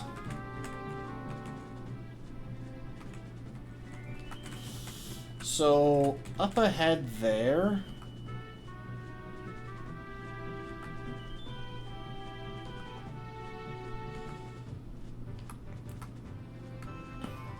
is Mount Lanakila, which we can't access yet.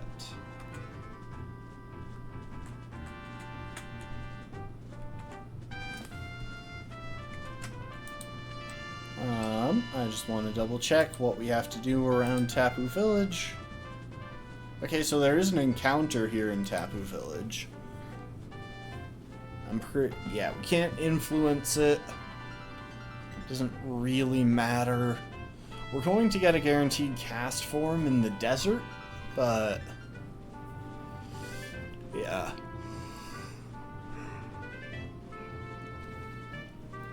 Nothing really pressing here.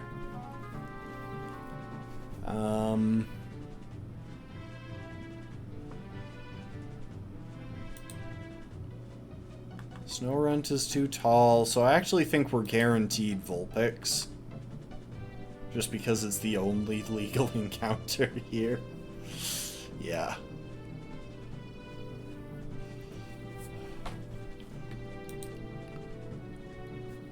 I mean, we could SOS for... We could do some SOS chaining in the weather for Vanillite. No, I'm not going to bother with that. From what I understand, that's tedious, and I frankly just don't even want to figure it out.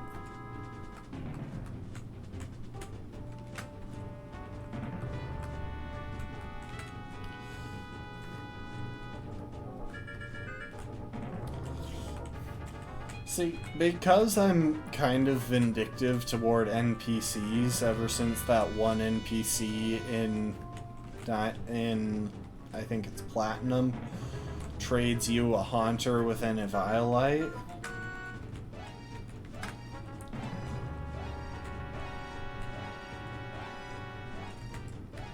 Okay, let's just grab that really quick.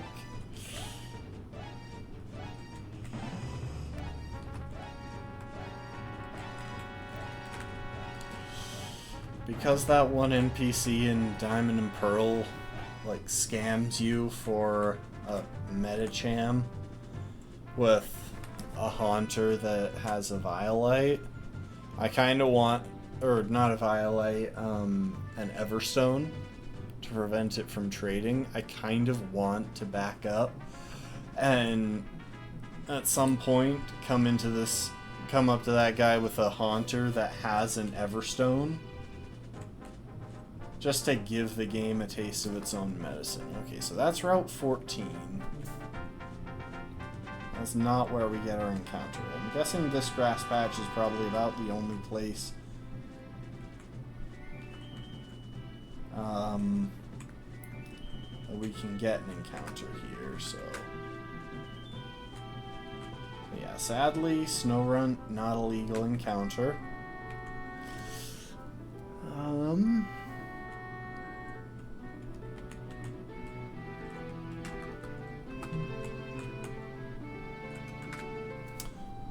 I swear it's gotta be in the code somewhere. I switched drawstring up front because it has a disadvantage into ice types. Then again, there are several ice types here, so actually I don't think that really establishes anything. If anything, it would have made more sense if they had sent in Absol.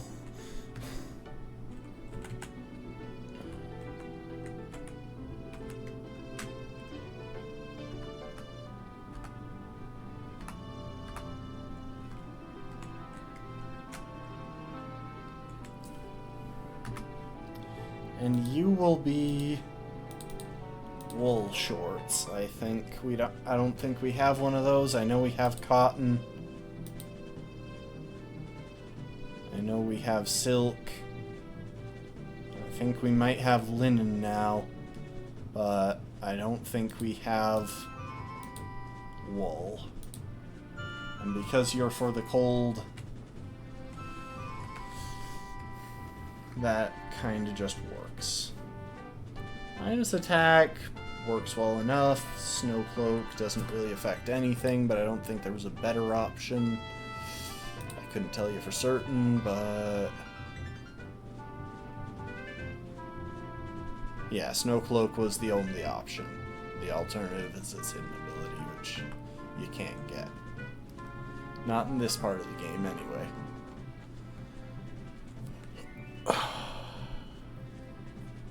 Doesn't look like there are any useful items here in the village.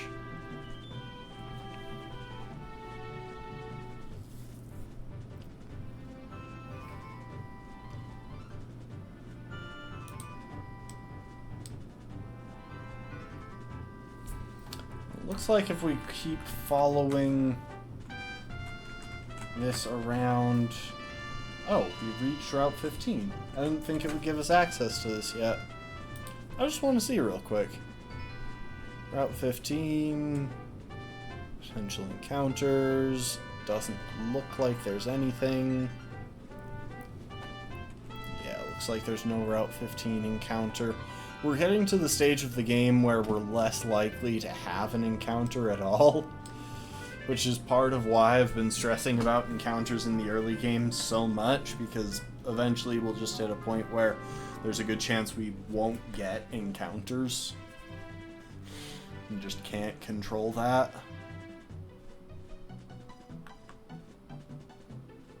So yeah, I'm not sure if we can get through there. I think we want to go... yeah, I think we want to go south from Tapu Village and hit up Route 14. Doesn't look like any encounters there as well. But there is a TM for Shadow Ball. There are a couple of somewhat frightening trainers, including a fisherman with a Gyarados. we'll want to tread carefully there.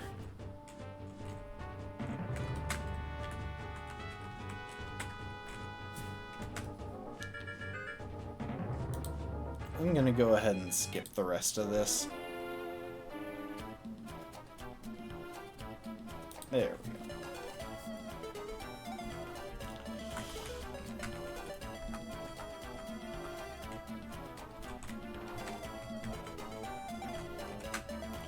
So yeah, Route 14, no encounters, but we get access. Hang on.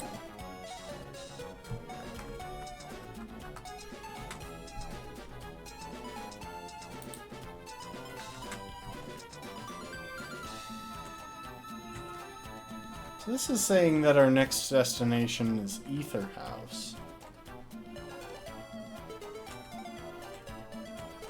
Oh, that's the guy with the scary Gyarados. I think the best way around him is just going to be to go out to sea. Huh.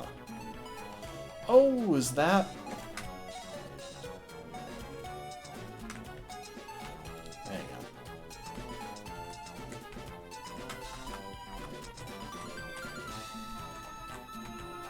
That's the TM for Shadow Ball.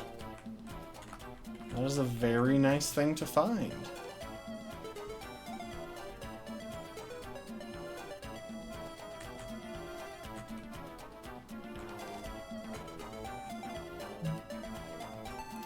Yeah, if we decide at any point to back up and do the post-game here for this, then...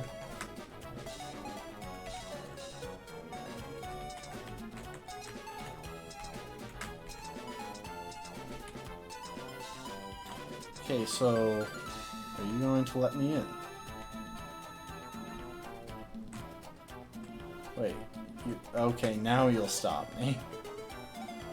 Oh, heck.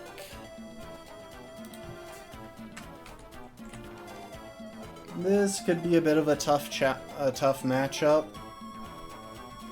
It doesn't look like he actually has any steel-type moves, though, so maybe less worrisome for our fairy types than I would otherwise guess.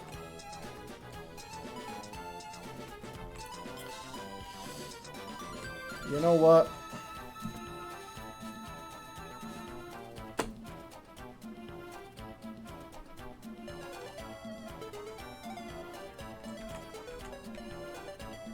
Dang, tough cargo. We get paralyzed, but we weren't going to outspeed you anyway. Lava Plume.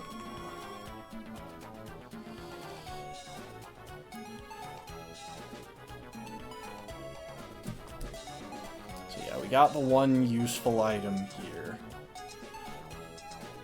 So the other one is Ghost Demon Seed. And now for Gabite, who is luckily a lot less of an issue.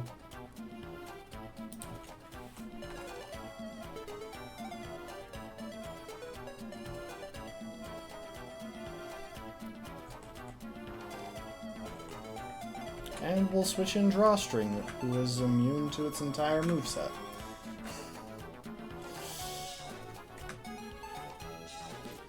I mean, we can be chipped by Sandstorm, but, like, the only way this ends badly is if we manage to miss an unholy number of hexes, thanks to its Sand Veil ability. And now I'm going to be slightly smarter than I was a moment ago and just use Wait. Yes, I can finally clear that. You have no idea how much that new icon has been bothering me. We'll fly back to Tapu Village, heal up the party. It looks like we actually have to go out this way to meet Acerola. And here at the Ether House is where... Oh, I probably should have looked ahead at this. Route 15, Ether House. And we have to take on a preschooler with an Elekid.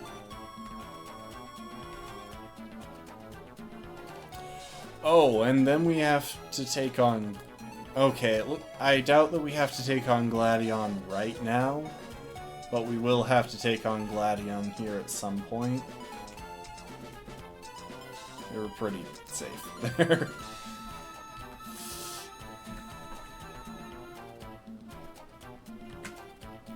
So I won, yeah? Then why is this little fellow still gnawing on me? So yeah, this is an orphanage.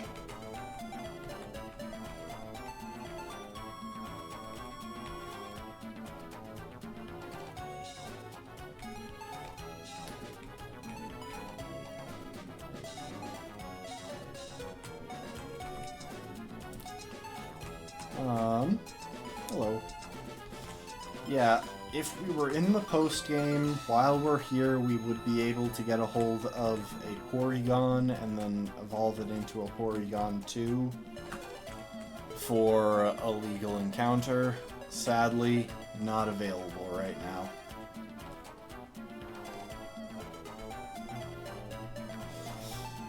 Okay. We are going to take a second. Can't talk to the Oranguru behind the counter.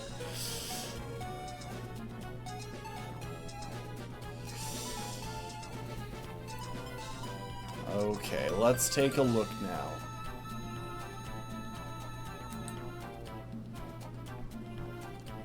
Trial begins once the player enters the Thrifty Mega Mart.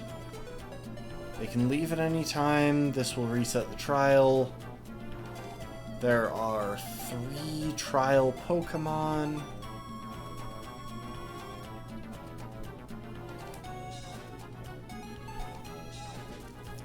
Okay, so we're supposed to use the Poke Finder to take a picture of the Totem Pokemon. In order to lure it out, the player must take photos of several Pokemon.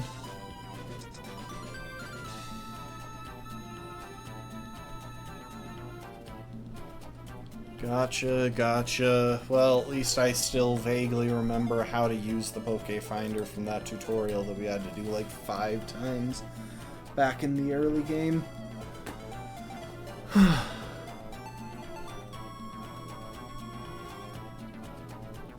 Okay, so it'll lead me one to the next.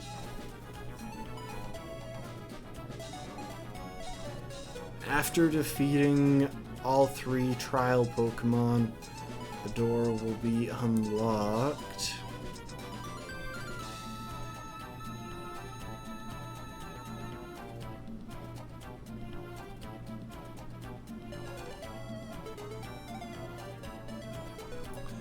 And it looks like I can't leave once I start the trial at all. Not even after beating the trial Pokemon. So we'll have to take that into account.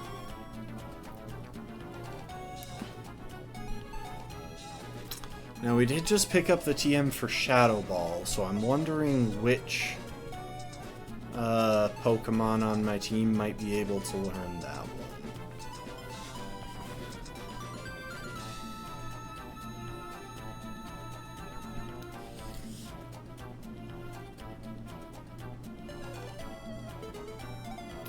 We won't be able to use a Z move to make the battle nice and short, unfortunately. Actually, well, no, we wouldn't be able to anyway. So, this battle is against a Totem Mimikyu with an Omni Boost. So that's attack, defense, special attack, special defense, and speed.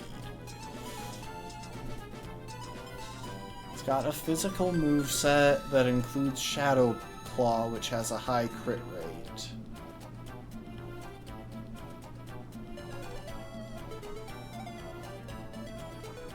Now, luckily, we actually can't take it out in the first turn. Well, We can't hit it for big damage in the first turn because its disguise will be in one piece.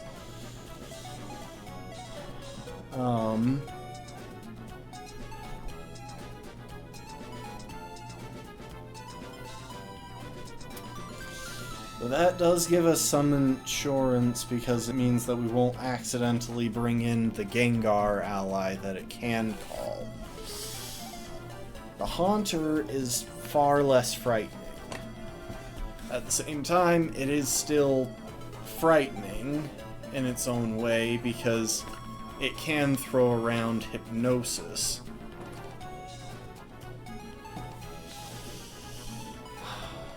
Huh. We've got pretty limited counterplay. See, this is where I would really have liked to have Komala, because Komala would solo this match completely, like, so easily.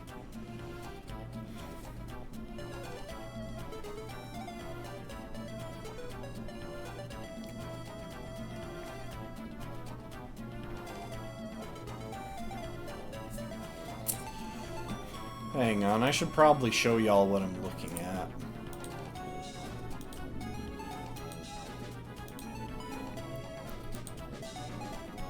There you go.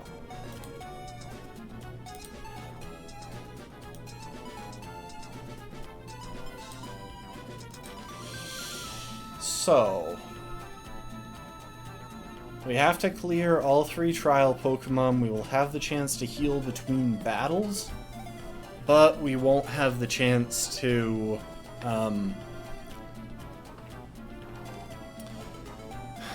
we won't have the chance to change out our team once we enter the trial. Totem Mimikyu is at level 33. These guys are actually a good bit lower level at 27. We definitely don't want this ally Gengar ever coming in. There's a part of me that says that Torkoal might be the play here. Going in with Torkoal, breaking its disguise turn 1, and then going Inferno Overdrive to try and smash through, but I honestly think that could be a really bad idea, because we are vulnerable to Shadow Claw crits.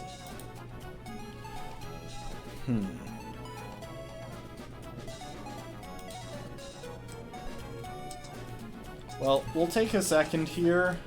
Hold up. Take a second here, talk to Acerola.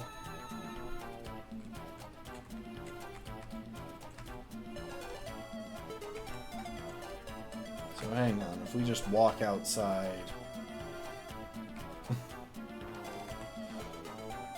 Oh.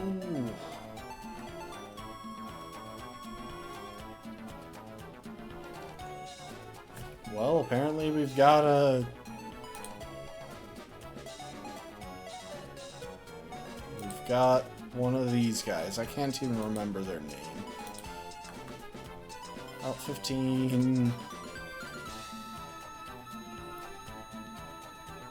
Skull Grunt. He has a Drowsy with Psybeam and yeah, this guy isn't a threat.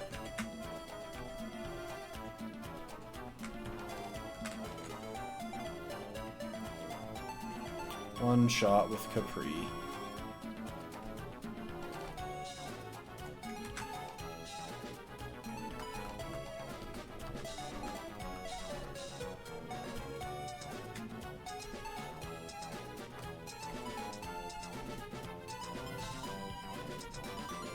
Oh, luxury balls. Thank you.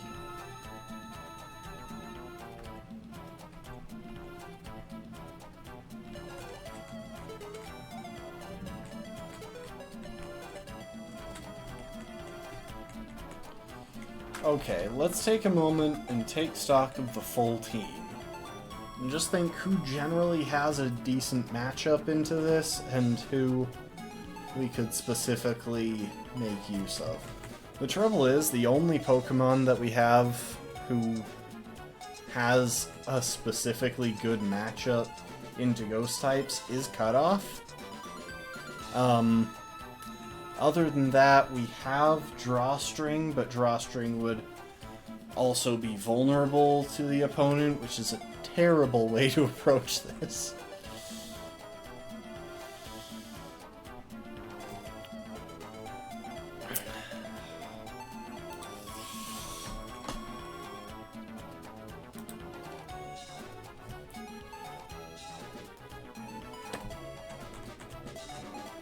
Now we could try something like leading with Slip, setting up one Flame Charge, and then we might outspeed the Mimikyu and be able to nail it with a Toxic. Slip would go down, but we would be able to clear it after a little while. We would just need some decent stall. The thing is, I think stall might just be the name of the game here.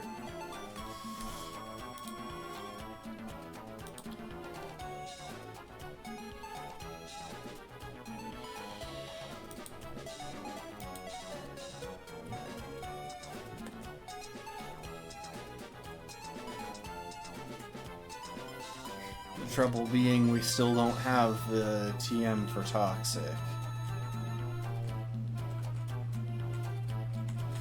Okay, let's approach this a little bit differently and filter out the Pokemon that are a specifically bad matchup into this.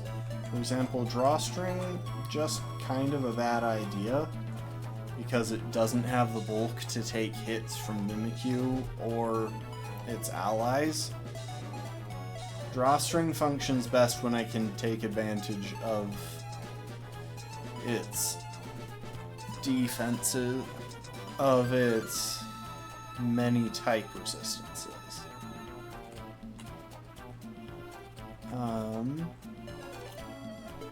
Other than that, honestly, I feel like most of our teammates are pretty possible.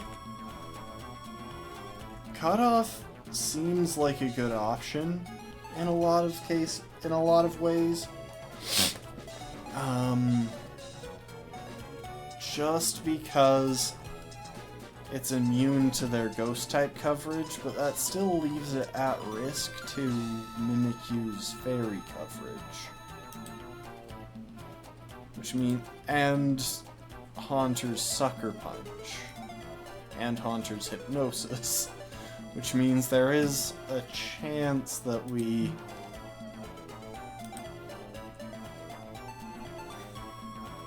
all Cutoff could wind up doing is either a quick U-turn to break its sub and get someone else a safe switch in, or, well, a slow U-turn, because there's no way we're outspeeding the Totem Mimikyu at +1.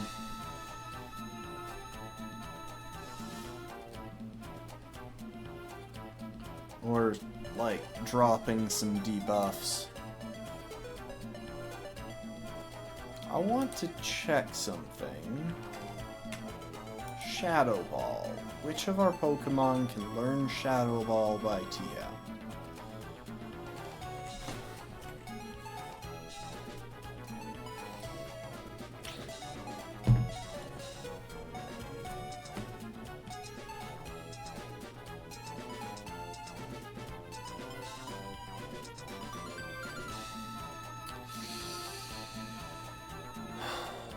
Okay. So far, no one significant.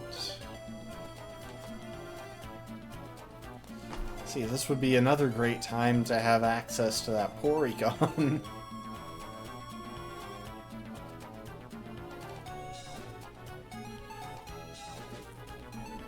This would also be a great time to not have my mustache be very itchy. I really need to shave.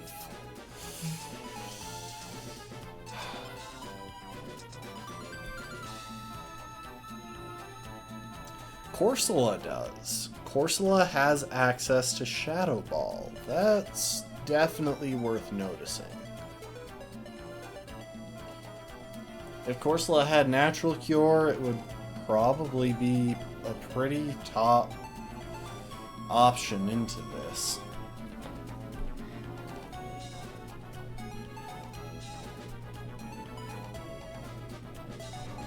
As it is, Corsola is already probably one of our better options, simply because of its bulk and the ability to potentially burn Mimikyu. But Mimikyu is carrying a Lumberry, which means it'll cure the burn if it gets inflicted.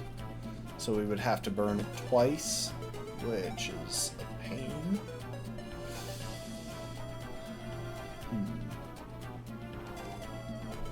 So many Pokemon that can learn Shadow Ball.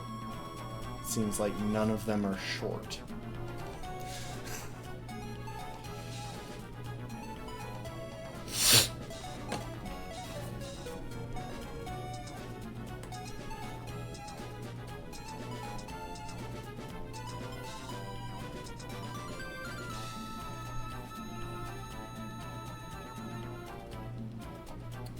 I don't really think it's that likely that we're going to be able to clear this without at least one sacrifice. I think it's going to require one, maybe two Pokemon that we can have go down.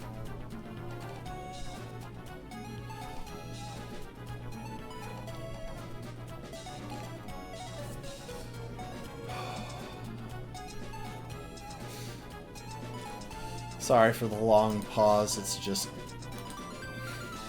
This is a pretty long list of Pokemon that can learn Shadow Ball by TM. They gave it to a lot of things. Most special attackers. Including a lot of Psychic types, a lot of normal types, a lot of Dark types. Can learn it.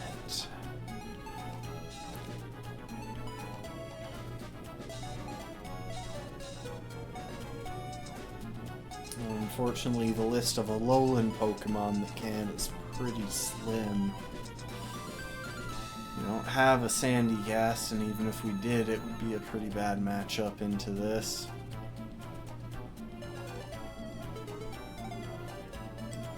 Okay, so it doesn't look like Shadow Ball is going to be our best bet for super effective damage.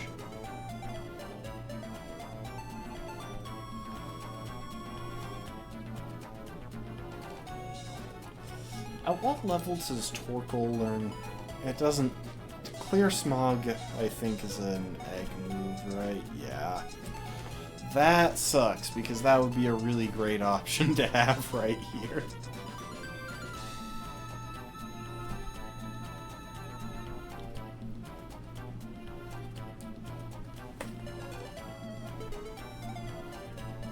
See, now Torkoal could use Curse to drop its speed, boost its attack and defense to help it take hits from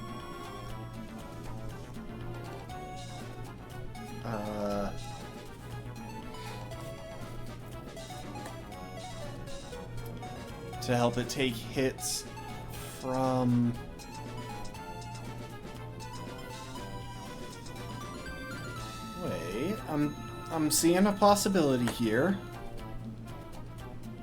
Curse would give it enough bulk to do a bit better taking hits from Mimikyu. After a couple of Curse boosts, it could pull it off. Do we have the TM for Sleep Talk?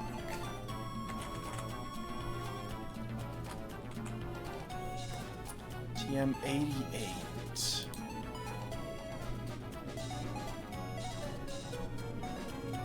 Okay, it was available in Paniola Town. I'm assuming we picked it up then. I'll check my notes. Suppose I could just check my actual items. Hold up. Because if we had Sleep Talk, then we could maintain some of our health through being put to sleep by Haunter.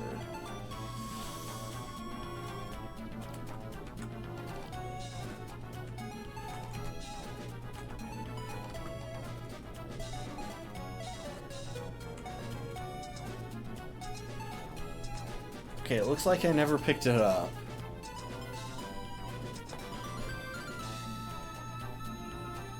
Okay, it's accessed from Route 6. I must never have gone through that path.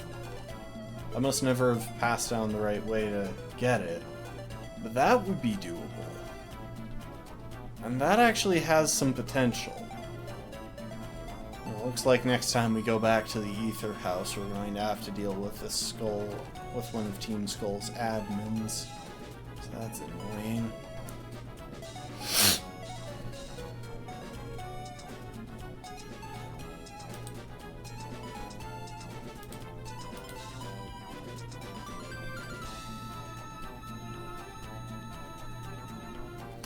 Now, the big trouble is that I can't really afford to drop Lava Plume on Torkoal right now. Because I have no way of getting Torkoal another good Fire-type move, which means I couldn't run both Rest and Sleep Talk. It would have to be one or the other. And a couple of bad crits from Mimikyu could put us in a bad spot. At the same time, I think it might be our best bet.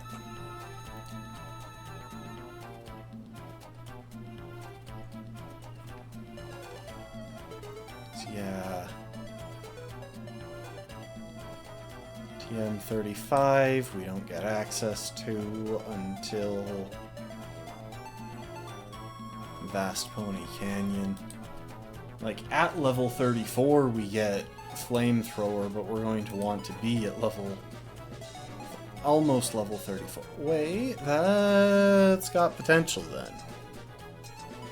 I mean, I was kind of hoping that one of the possible Sleep Talk rolls would be Lava Plume, but I can't have everything.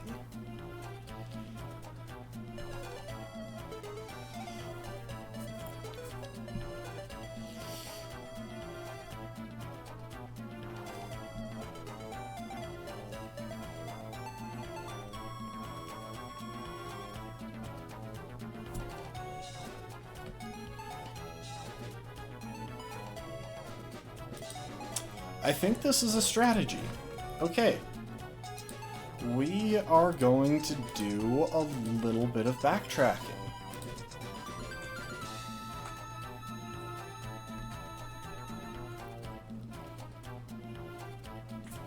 So if we bounce back to Paniola Town...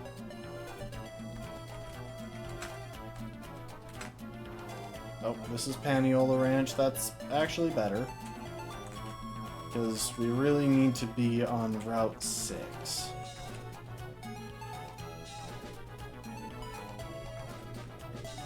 We should also look into who on our team can learn Shadow Claw.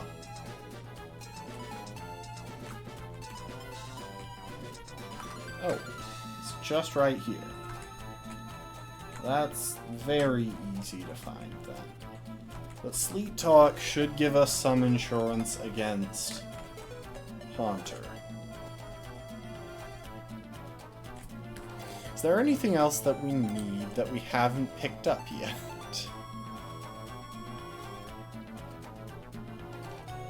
One of those... No. Red card won't help.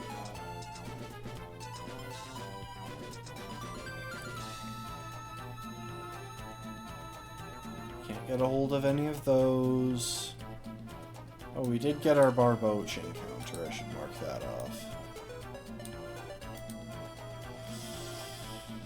I mean, while we're right here, we might as well go and get the scope lens from Breeder Wesley.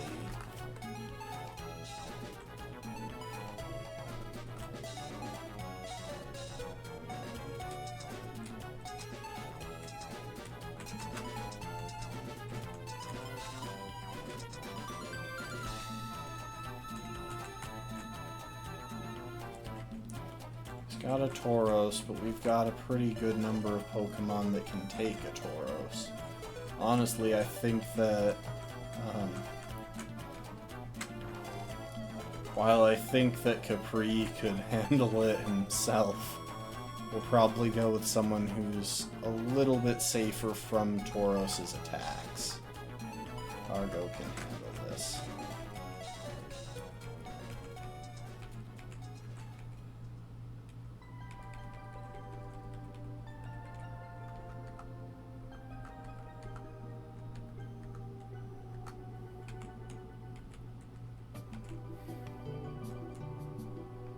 And it's level 15. I didn't have anything whatsoever to worry about.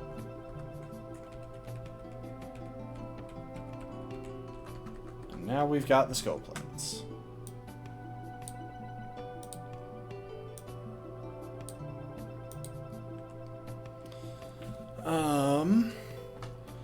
We could clean up Route 5 to get a hold of the Nature Power TM, and that would be pretty easy.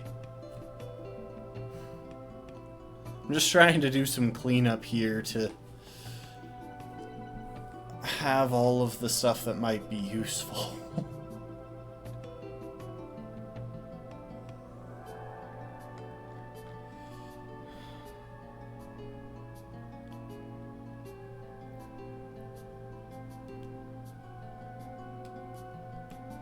I don't actually think Nature Power has any chance to be useful at the moment, so I probably won't bother right now. Same thing with the Muscle Band from Lana.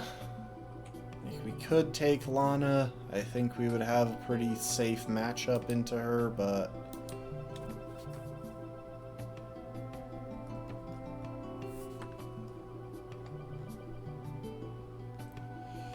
let's not bother at the moment.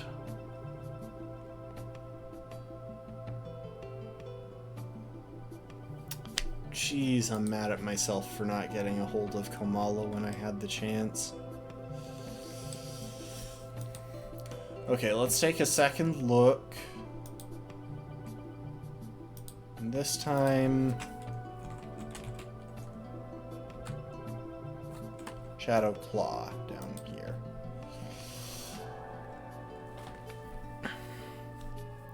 Okay, so taking a look at Shadow Claw. Who learns it by TM? Rattata isn't an option. We already got ours killed. Diglett. Apparently Diglett is an option.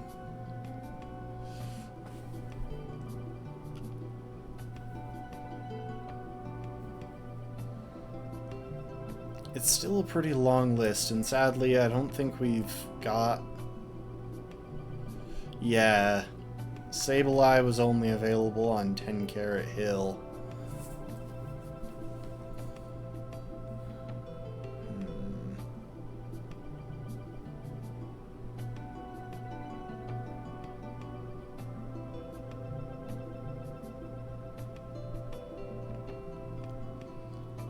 It's another situation where there are a lot of possibilities, but none of them seem like we can actually get them. We could get an Archeops. That is something that we can do. At the same time, I'm not convinced that it's the best option into this scenario, because there's no way it would stay out of Defeatist long enough to hit Mimikyu. It's too frail for that.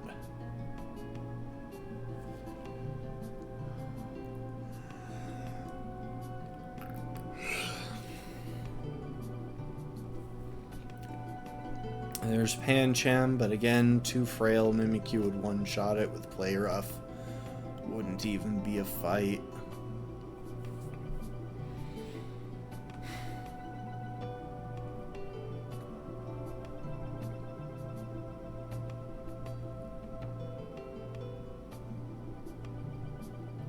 Salandit is an option, but Salandit would be better with just special coverage. See, Komala would have been great. Oh, if I throw this run entirely on account of not having Komala, I am honestly just going to roll over and die.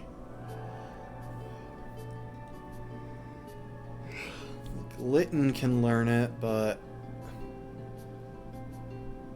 I mean, even if Litten would hit harder than Salandit with it, still wouldn't be able to take a hit from Totem Mimikyu.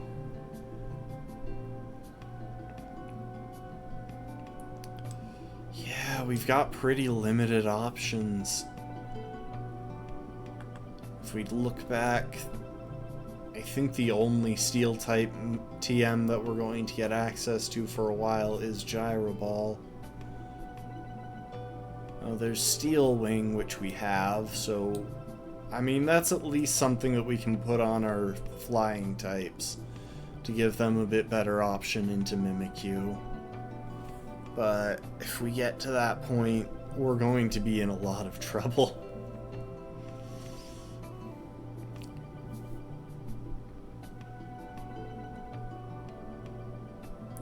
Smart Strike we have, but I don't know if we've got anything that can learn it.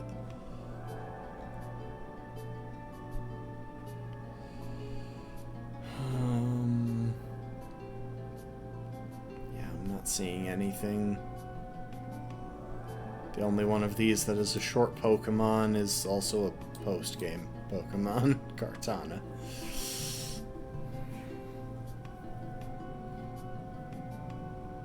Gyro Ball. We've got Torkoal, obviously.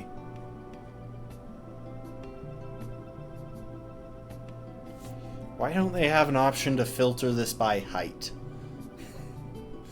Geodude could learn it, and I would consider going for that if Geodude didn't... if Geodude had Sturdy.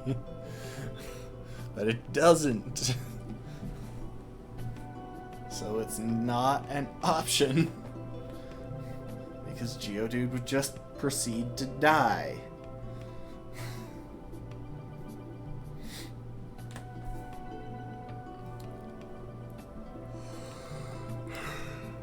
Huh.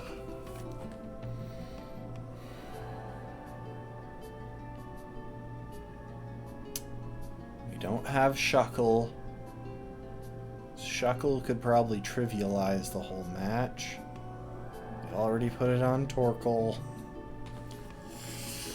Drifloon could learn it, but again, we don't want to take Drifloon into this fight. This is a tough one, and I refuse to do the same thing that I did with Totem Lurantis the first time around and just say, look, we have something of a plan, we're just gonna dive in, because that led to a wipe and a very long restart period. We could put it on Carbink. It would actually be a semi-decent move for Carbink to deal damage to Mimikyu, were it not for the fact that I think Rock Tomb is a bit more useful of an option. We might even put... Can Carbink learn Bulldoze? No, it can't. Okay. But Rock Tomb is a bit better option on Carbink. Minior can learn it. That's worth considering. See, Minior in shield form.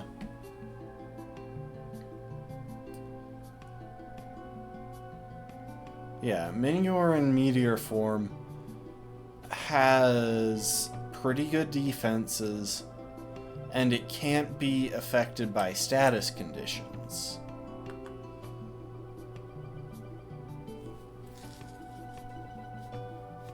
So it could honestly be a decent lead-in.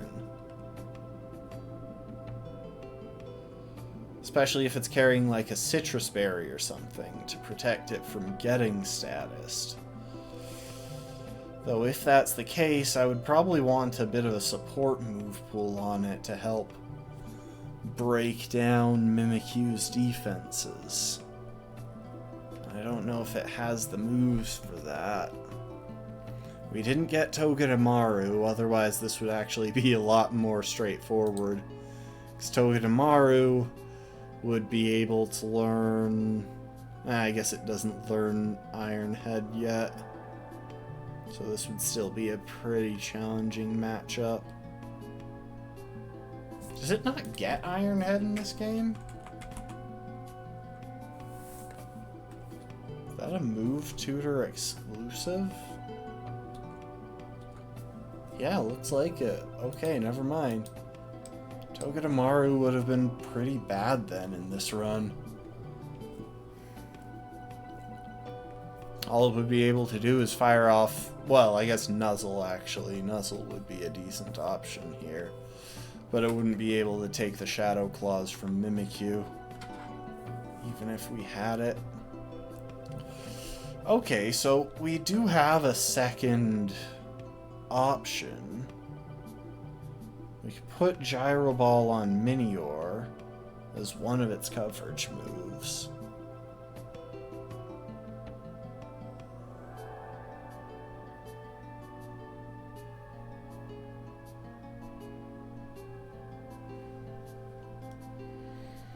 We don't have Flash Cannon yet, because that's in Seafolk Village. Don't have Dark Pulse, because that's in Pony Coast. Snarl isn't that useful into a physical attacker. Into a pair of physical attackers. Yeah, we're really limited here.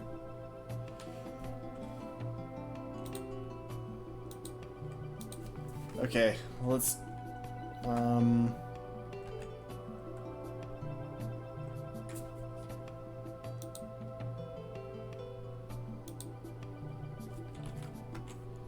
snap back to Tapu Village.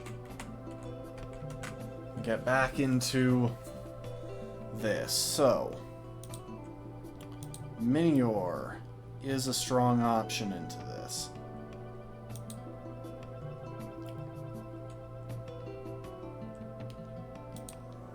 Hiking is an okay option into this. Torkoal is a strong option into this. But if we do that, we're going to need to retool Torkoal as a physical attacker. Primarily. Which isn't ideal, but it's totally doable. We have access to the berries, and we can skip all of the grindy stuff by cheating.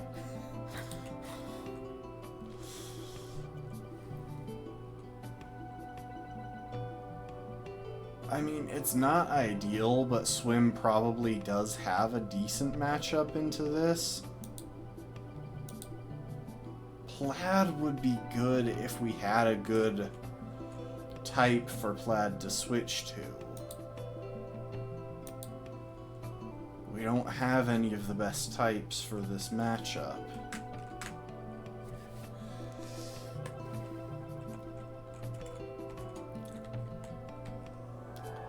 Sweat. What does Sweat learn by level up at this point? So there are a couple of Pokemon here that we could use. Oh, hold up. We definitely want Scalloped. This is a match that Scalloped is actually pretty good into. So, Mewtwo by 33 will learn Pain Split. Wait, that's actually pretty good. Okay, so that's a decent option. Cutoff is our only decent normal type, which would at least be useful for pivoting.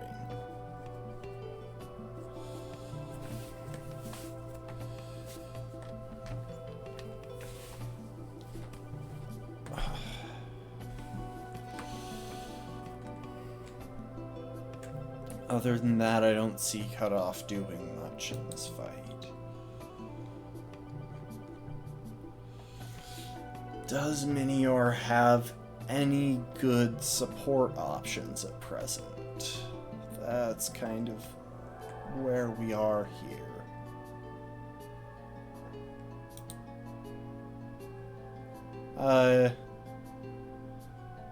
Yeah. I'm gonna call you Huegu. Welcome to the stream, Huegu. Yeah, we're playing some Pokemon Sun. We're doing a hardcore Nuzlocke using only short Pokemon. And we are dealing with a heck of a challenging match to plan for. real quick, I just want to double check. Pajama's hidden power type is fighting, so that won't help us here.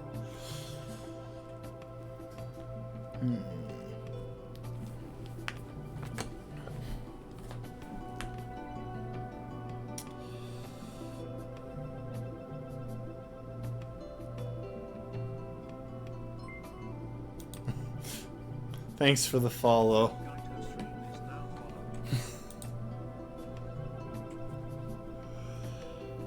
Yeah, this is honestly gonna drive me insane. Okay, I need to stop looking quite as much at everything. So let's try something a little bit different. We are going to sort the Pokemon based on whether they're likely to be used for actual battle or just for sacrifices.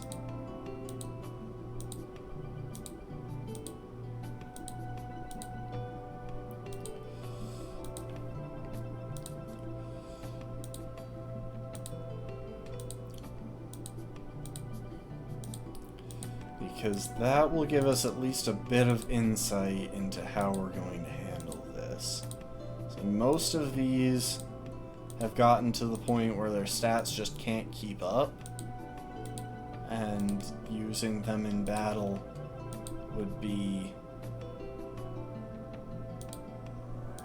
pretty much the same as sacrificing them. So, who has decent... Let's look at this battle specifically, though. So there are a couple of these that could wind up being useful. And a couple of these who have no chance of taking even a single hit.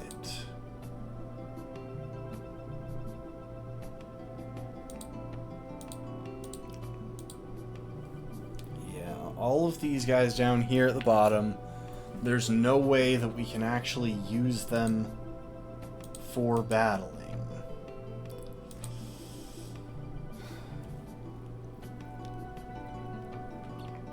Like, they're... if we use them, they would just die. These guys up at the top have some potential use. Corduroy, it's only because he can use Sucker Punch.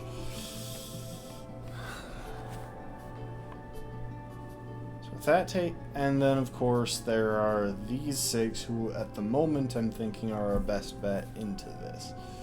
Now out of these ones, let's talk about the ones who definitely aren't going into this battle.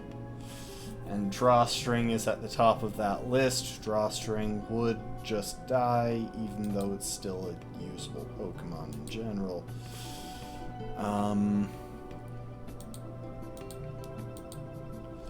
Suspender with Eviolite could take a couple of hits, probably. Especially, it's bulky on the physical side. It could take a couple of hits from Mimikyu. And possibly provide speed control through String Shot. That's got some potential. And breaking... it would have the opportunity to break its disguise with Volt Switch. Now the downside here is that String Shot would actually cut the power of Gyro Ball, which is our best damaging option into Mimikyu. Real quick. How much does Gyro Ball's Z move do? Corkscrew Crash is 180 base power, it looks like.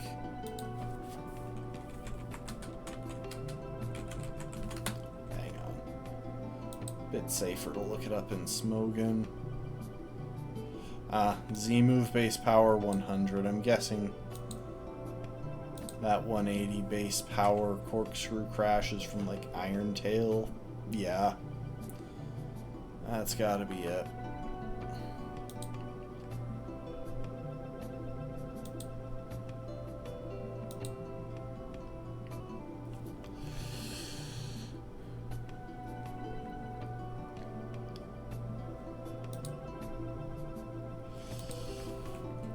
So Suspender's use is basically limited to a slow volt switch to potentially break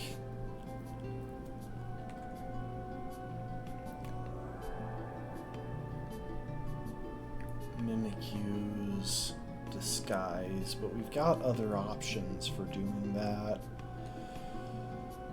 I'm going to see what kind of moveset I can put together on Pyukyu and Mewtwo real quick, because we haven't bothered with...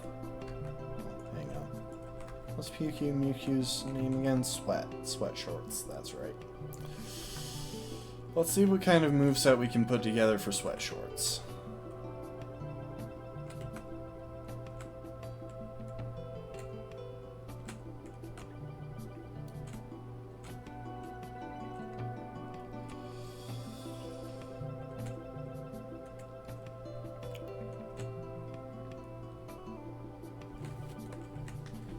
Confide would be good if we were up against special attackers.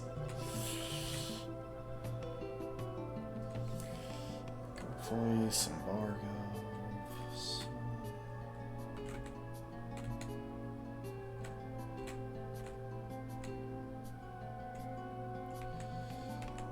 Go ahead and put Gyro Ball on Pajama for now.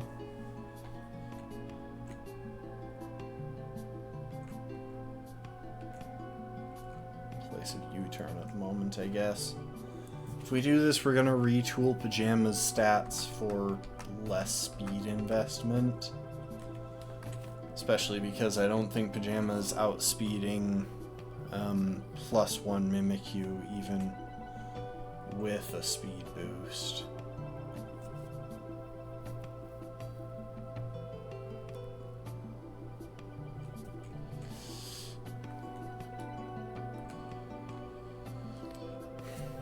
Set up weather for some chip, but that's not ideal.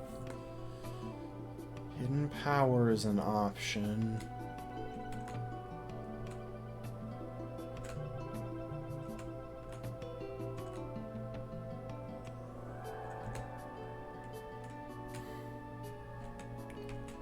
Reflect is probably about our best option on Sweat Shorts for the moment.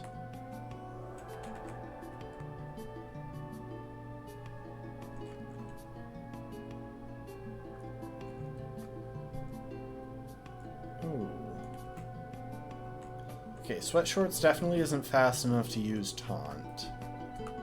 At least not in this fight. But if we keep Safeguard on it, it could come in and provide a fair... especially with a Chesto Berry.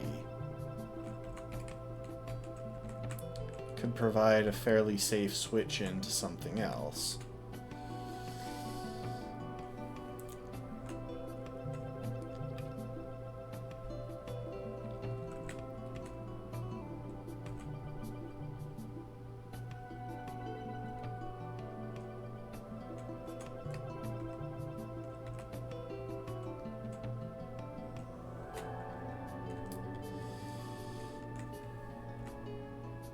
Wait, Corsola can use Shadow Ball?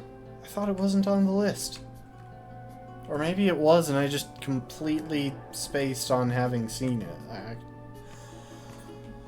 Guys,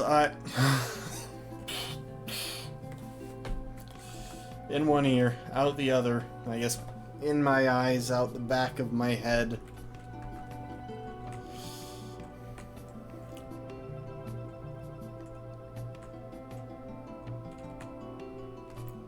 Steel Wing is a valid option, specifically because it gives Cutoff a way to deal direct damage to Mimikyu. So I'm going to put it on there.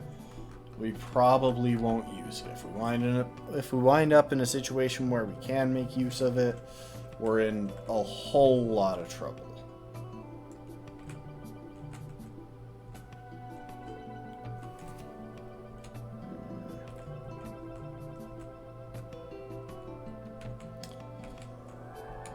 Cargo, you are going to go ahead and learn Sleep Talk. I think it might be the right call to run Calcs here, just because of how narrow the margins are with this. I want to find our best bet.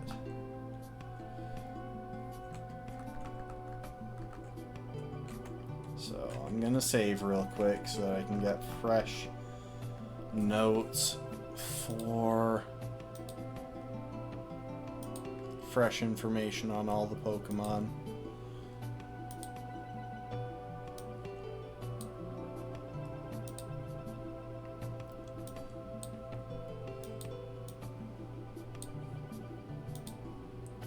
And we are going to do some calcs. So, real quick, this is the calculator that I've been using for most things. Now, I'm going to run a pretty straightforward test to start off. Mimikyu, Totem, pull a blank set, and it is level 33, Play Rough, Shadow Claw, Astonish, and Mimic. Sadly, Astonish could actually come into play here because it is... it's female. I don't know if that'll come into play, but always worth having everything accurately specified. Astonish could come into play just because it could flinch, which would be a big problem for us. So we're going to assume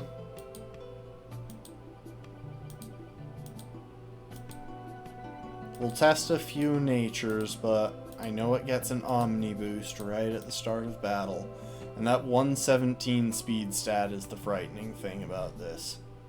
So that is a lot of speed. Shadow Claw,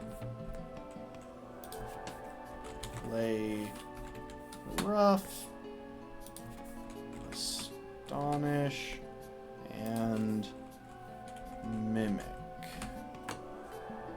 We're going to mostly ignore Mimic and just try to make sure that we don't give it a great opportunity to mimic something that will absolutely wreck our entire team.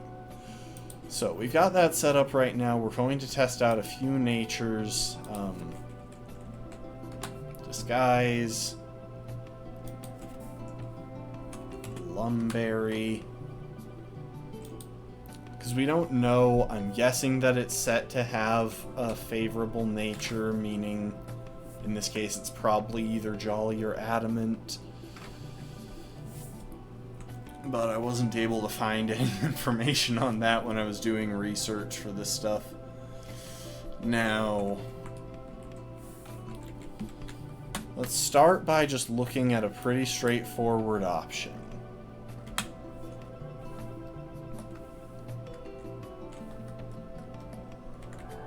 Level 33 Torkoal, and I will put in the details on cargo shorts. So, HP 25, maxed out EVs. 1 attack, 2 defense,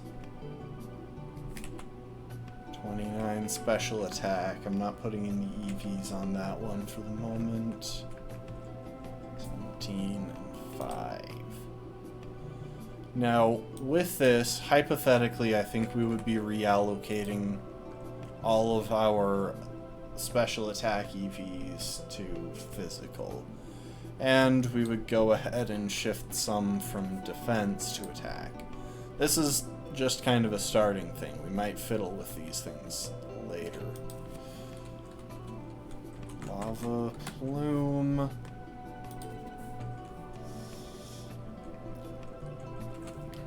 Gyro Ball. Curse. And Sleep Talk. Curse and Sleep Talk don't really matter as far as this goes because it doesn't take into account varying possibilities. Okay. So, right off the bat, one thing I notice is that Gyro Ball is doing about 80%.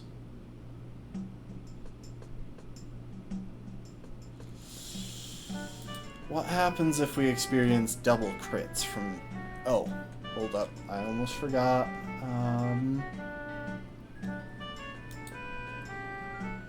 Bold Nature. Which will cut down that damage a bit. Drought.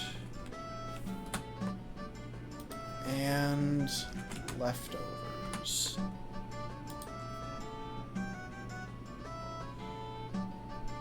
Okay, so it cannot guarantee... It has a high chance of a 3 KO, but not quite guarantee. It cannot guarantee a 2 KO after Leftovers recovery. The big challenge with this is that we don't...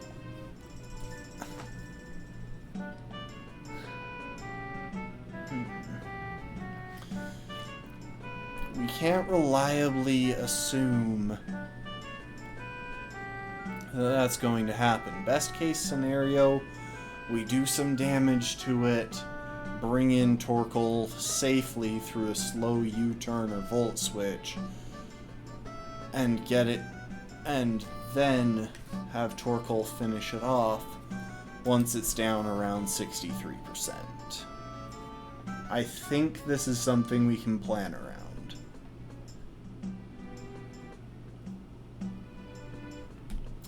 Now the question is, can we retool Torkoal to never be 3-hit KO'd, even in the case of a crit? Because, especially, we're dealing with a pretty tricky thing here, as we might have to roll the dice on a few turns. So real quick, strike that. So we need to set it up for at least a 2-hit KO with Gyro Ball. That's one thing. So actually, minimums. We're up to 100. That's a little over a 2-hit KO. What if we drop it down to 80? 60. 40. A bit too low. 52. 56. Okay, 56 is the sweet spot. 56 guarantees the 2-hit KO, even on its lowest moves, meaning if Torkoal comes in and gets 2 hits with Gyro Ball, it can finish it. So that's kind of our minimum for the moment.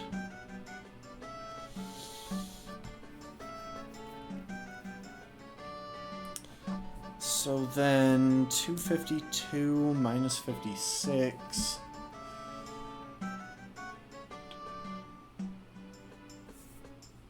Plus the extra 6. 202, I think we can afford in defense. Okay, so there's a single damage roll that adds up to enough damage after Leftovers recovery.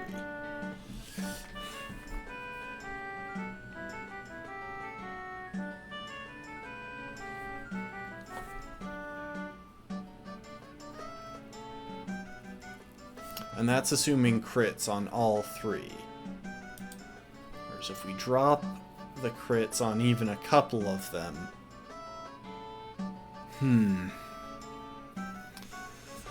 So it's a question of how direct we want to be here. I think we've got the basis for a plan. The question becomes, do we want to go directly in with Torkoal, set up a curse, which brings up our damage, by the way, and our defenses. So, at +1 attack, +1 defense, -1 speed.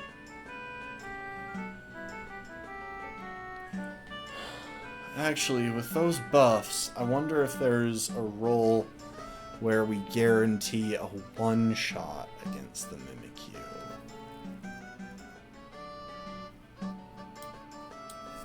Or if there's a stat range. It doesn't look like it. It's like best case scenario, we would have a bit better than 60% chance. And remember, we would have to take a full power hit, potentially crit, turn 1 to make this even happen. Okay. I want to switch gears for a moment here. Meteor form Minior. And we are going to put in the details from Pajama.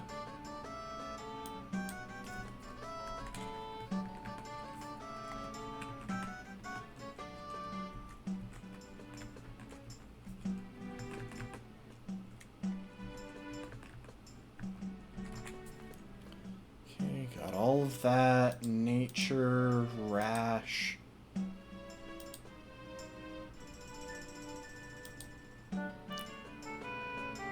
Bother putting ability because we handle that elsewhere. Items, Citrus Berry, because of the plan that I'm currently rolling with. See, this one would depend pretty heavily on keeping Minior in shield form as long as possible.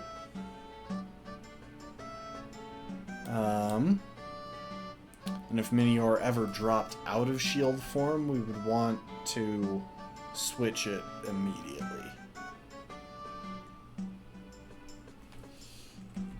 So, level 33.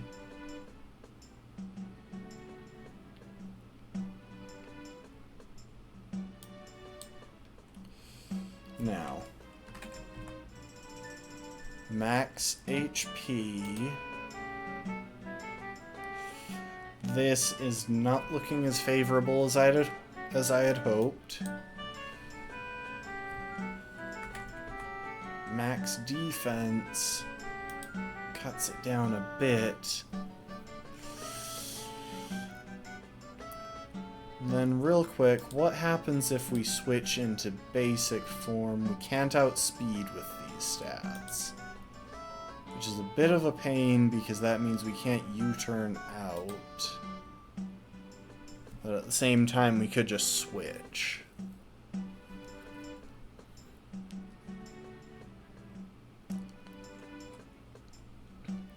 So, with those stats and dump the last 6 into attack. Fireball.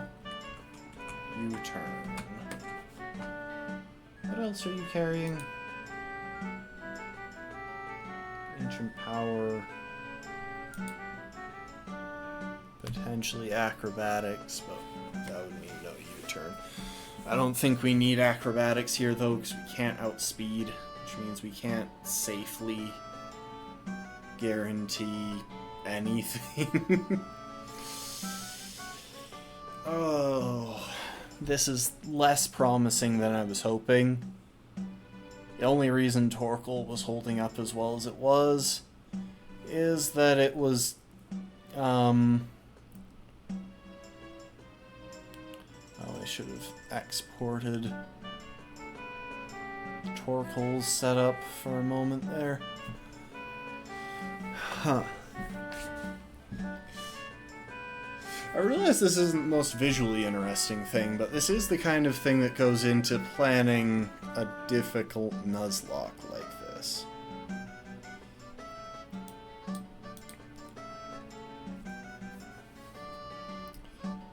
Okay.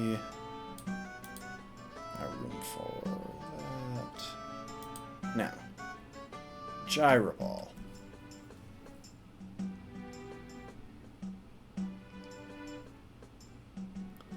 We move second, so let's roll with the potential of a -1 attack as well.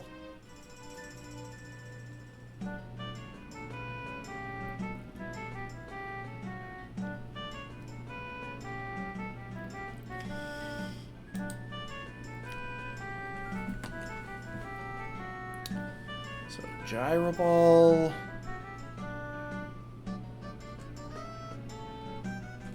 Minimum 10, maximum 14 in that scenario.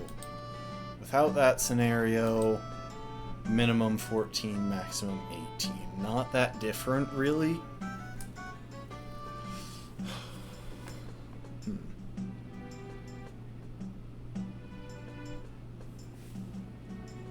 Still, with those stats, we could take 2 play roughs, and I think we would even get bumped back into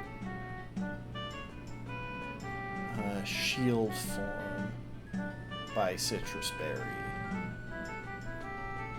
So maximum here, 111 minus 48, 63 from the first one. Now, if...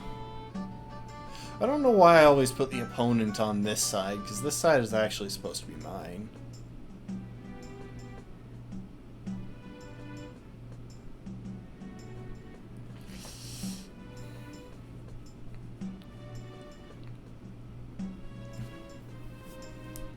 A bit depends on the damage that Haunter can pull off. But if we do that again, so another 48 damage, so that would knock it down to 55, 15. And then after Leftovers Recovery, we would gain 25% of that. So that would bump us up to 39.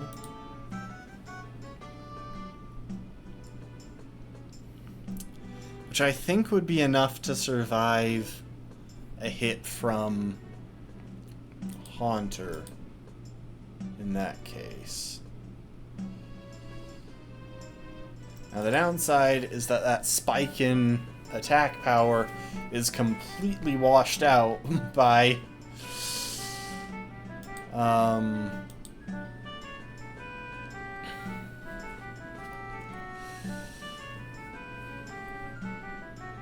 the increase in speed when it comes to Gyro Ball.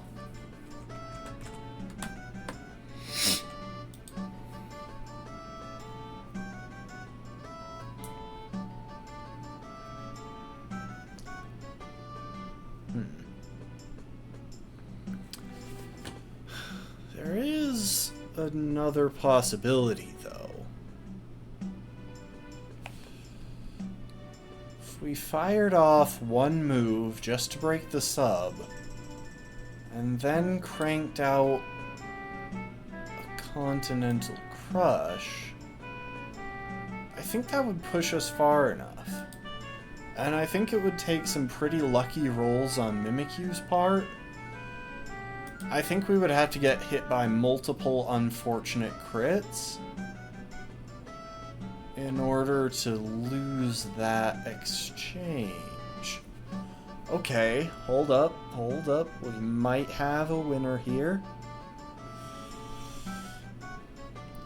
What does Play Rough do if it crits? 54. Okay, so there's no way we can make that.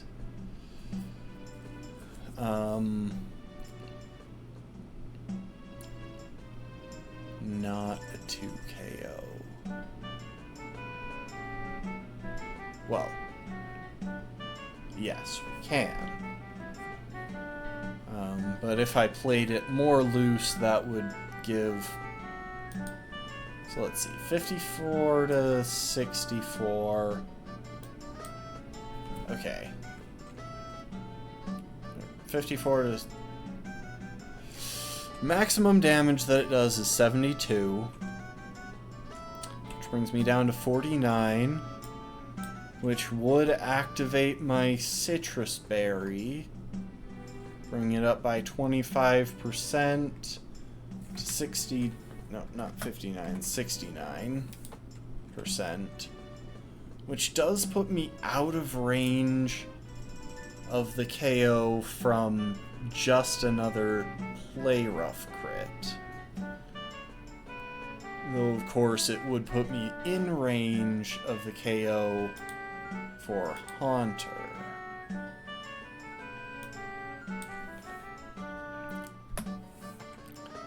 Okay, hold up. I think we have something to roll with. I am just going to check. It's a level 27 Haunter. We don't know anything about its nature or stats. Oh, and I've been running this with neutral natures. Okay, so yeah, if it's like an adamant Mimikyu and it crits, 78 from there. 111 minus 78. 33 plus 25 brings it to 55%. So in that case, we wouldn't be able to take 2 crits, but we could take 1 and a follow-up move. Because what I'm... Oh wait, but this doesn't work because I'm assuming that I somehow have a citrus berry and a Z crystal. Oops.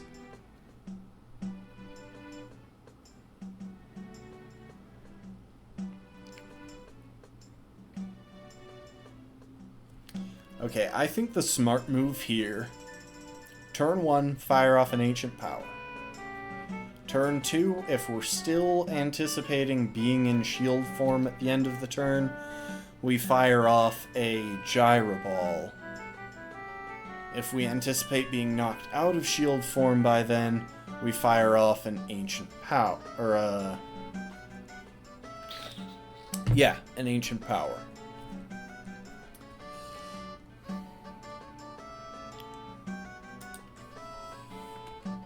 And then...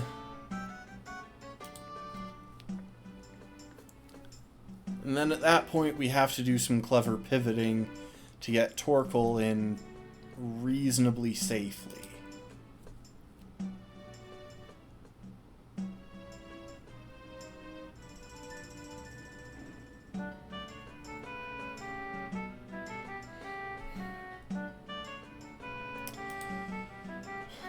Trouble is how to handle that clever pivoting. And I think our best bet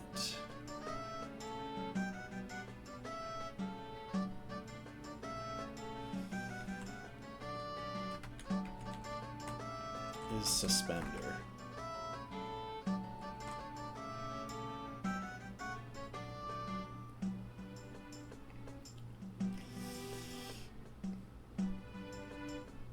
Yeah. We bring in Sweat, ideally on a couple of attacks, set up Reflect, and then Safeguard. That should give us the wiggle room to bring in... Hold up. For some reason my mouse isn't...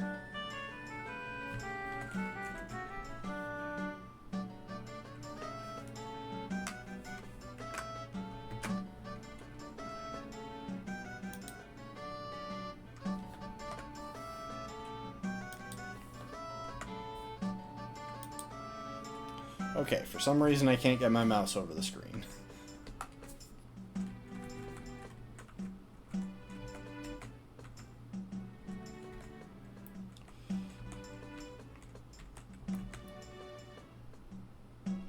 Who has the Eviolite?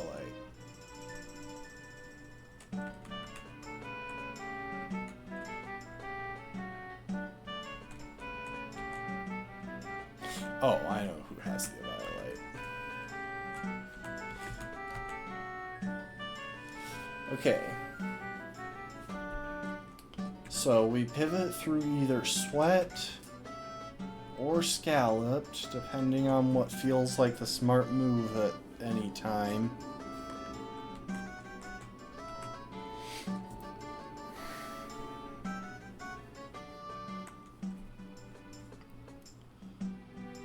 Into...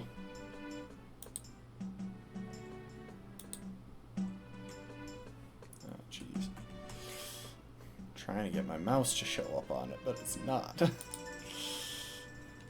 Depending on what feels like the right move at any time, we can pivot into Sweat or Scalloped.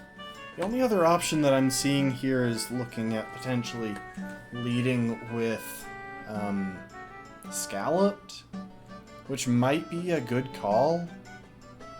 I'm going to look into that. I refuse to play things risky here. I am going to do this intelligently. Not losing the run right here. Okay. Back to Calx. Corsola. Level 33. Female. The reason I keep specifying gender is just that I don't want to wind up in a situation where the gender matters and I didn't think to specify it. 6. 26. 19. 25.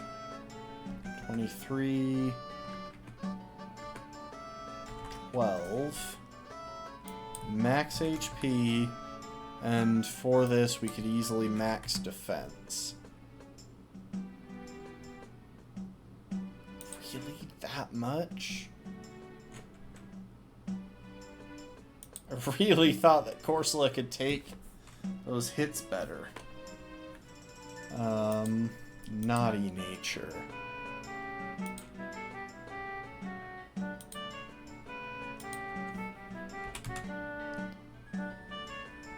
Hustle, unfortunately. Leftovers. Yeah, it pushes it just to 50% odds. I don't think that's enough. Yeah, I think Minior is a better bet in this particular case.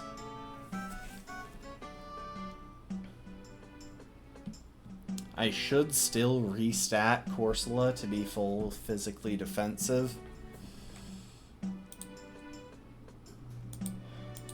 One remaining option is Carbink, but Carbink has a low defense IV, which could screw it over. Carbink, 33.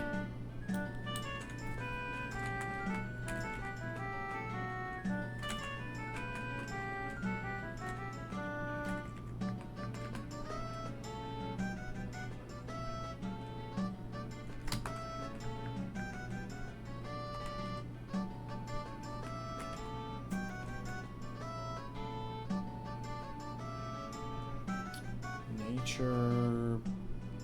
Bold, I think. No, wait, break. Nope. Where's plus attack minus defense? Lonely. Oh, I didn't realize you were lonely hiking.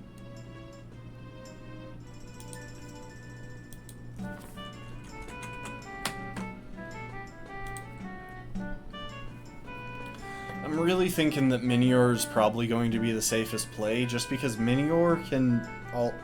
Minior is also safe from status while in shield mode. That's the big draw. Minior can't be randomly put to sleep while in shield mode.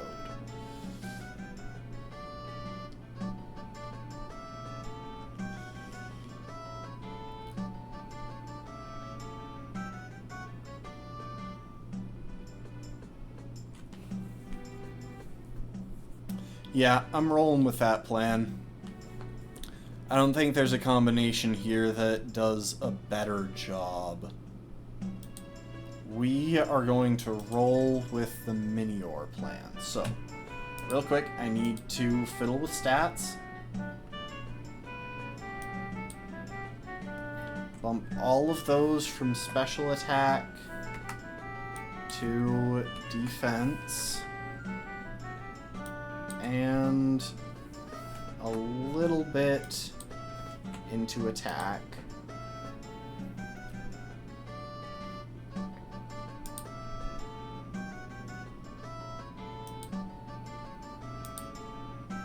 And then with Torkoal, bump all of those from special attack into defense.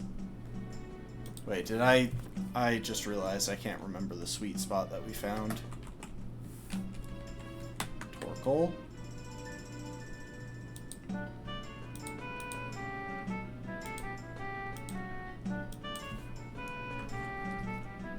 $33.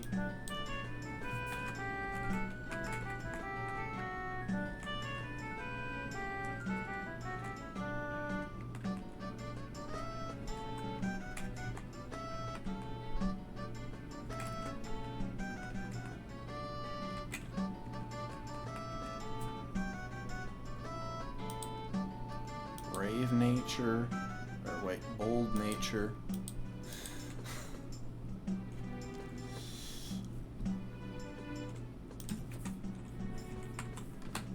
Gyro ball, drought,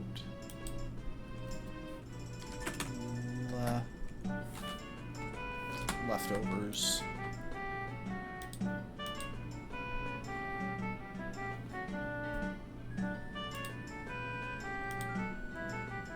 +1, +1, -1.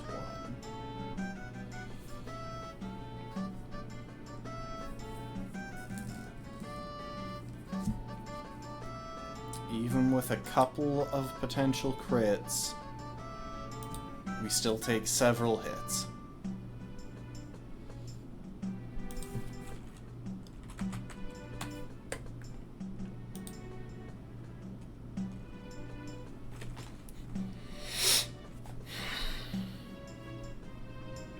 Yeah, I think this is our best bet.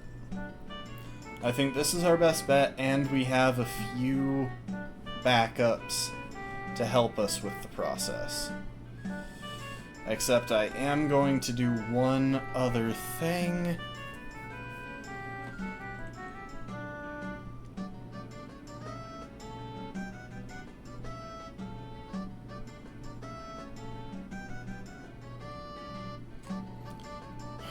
Okay.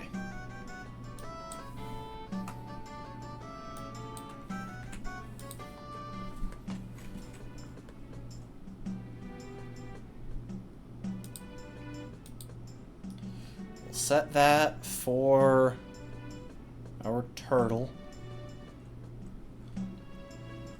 Cargo shorts. And then one more Pokemon that I want to mess with, and that is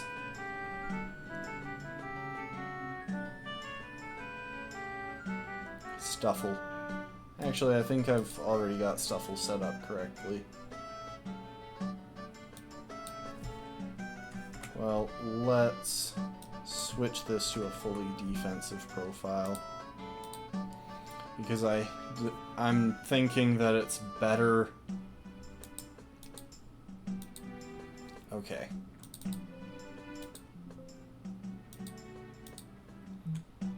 I think we're ready. Let me just restart the emulator with our changes.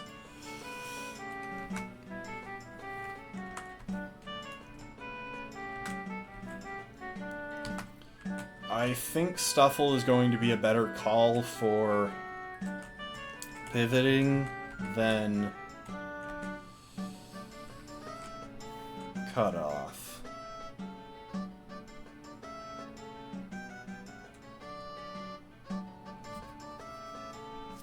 Oh, but wait, we wanted... Suspender. Oh, hold up.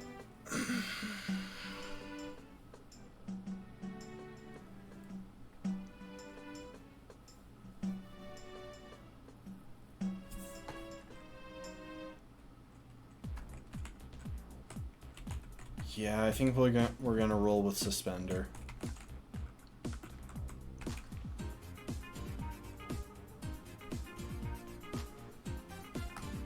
Okay. This attempt has just been blessed. We just got the Mirror Bee theme.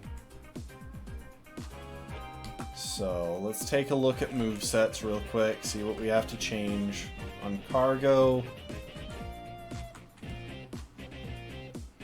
One of these Pokemon we should probably keep at slightly lower level.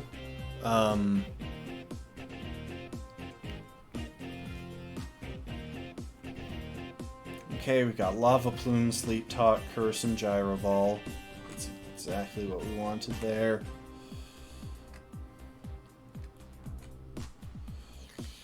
Rock Tomb, Reflect, Stealth Rock, Protect. That's about right. There's not much else that we can pull off. Hiking. Might replace Reflect or Protect with Safeguard, but I don't think we can really guarantee things there. Pajama.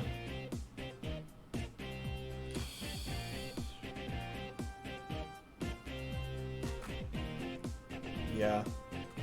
We'll go ahead and swap Acrobatics.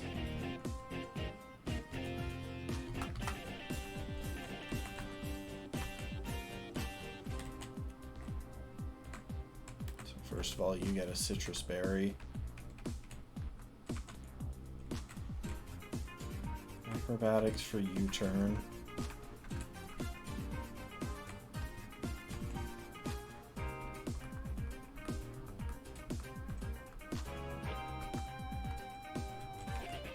Scalloped. Yeah, no, that's about what we want on you. I probably should have shifted your EVs to defense as well, but you know what, actually in a moment here I will.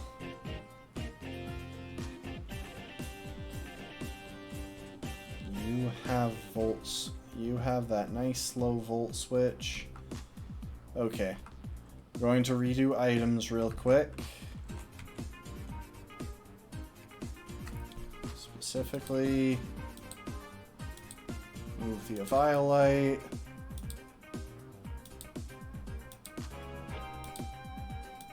And give you Chesto Berry.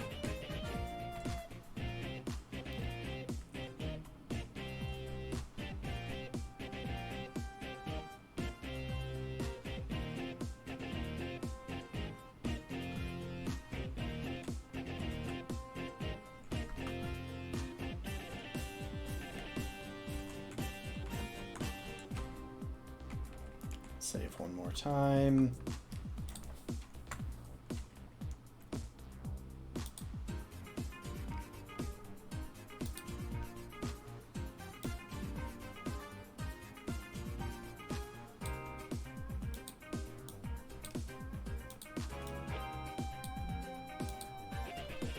And fiddle with the stats on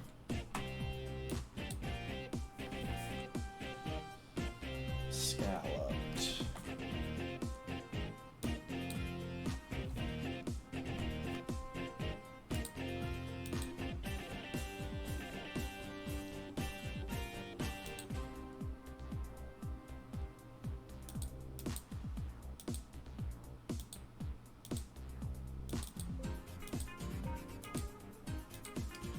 Thankfully, I've figured out that I don't have to turn off the game completely while doing that, because it only checks the save file when it is actively saving or loading a save.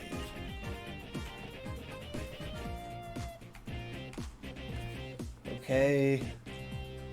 reallocated everything, so everyone is physically defensive right now.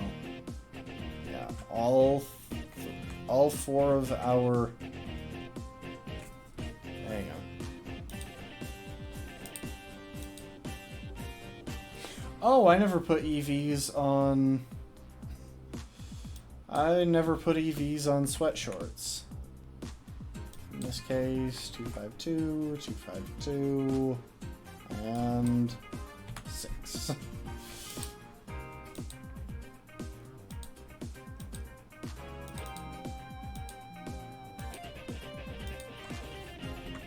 One more restart.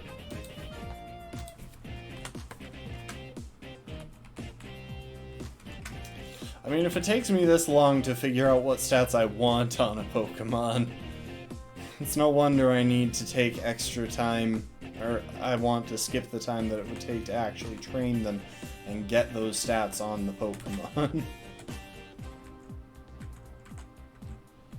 Okay. Rare candy.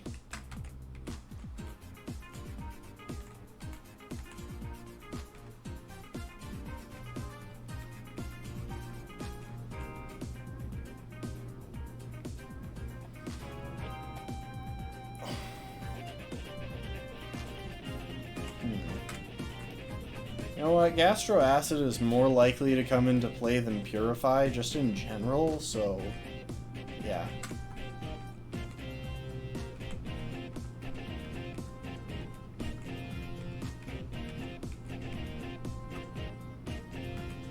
Pain Split, on the other hand. Pain Split is a big deal, and is much more applicable. Oh, this is a tricky call, actually. The trouble is, we don't get access to the move reminder until the end of the game, like right before the Elite Four, I believe.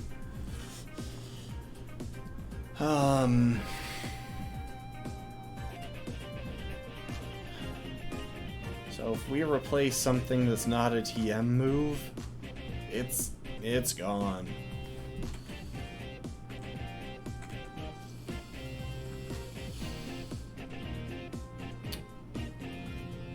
You know what, this is risky, but I'm going to go ahead and drop counter.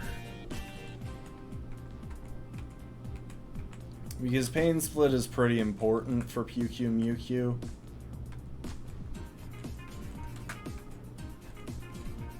Scissor in place of Bug Bite? Sure, we won't be using it right now, but you can definitely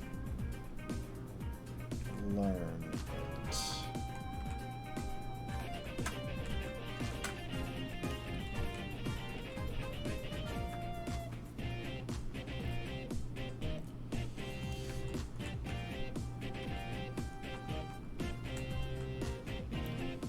Now we are being a little bit careful here.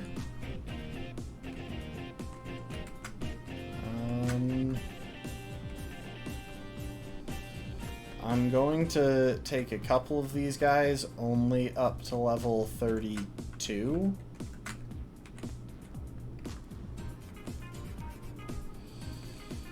No.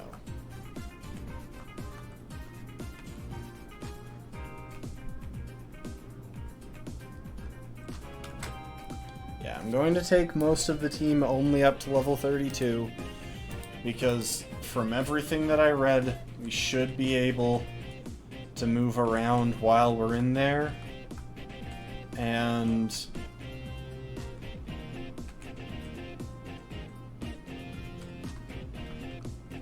I'm just gonna repel on the way there. Oh, let's check items, because we won't be free to go back. Yeah, okay. Okay, I think we're ready.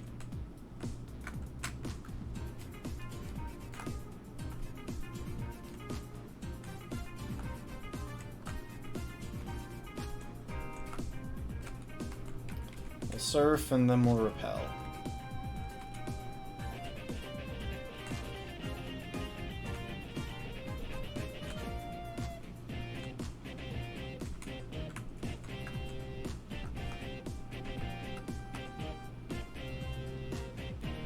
because I did already scout ahead here, I know that there aren't any trainers in the immediate vicinity.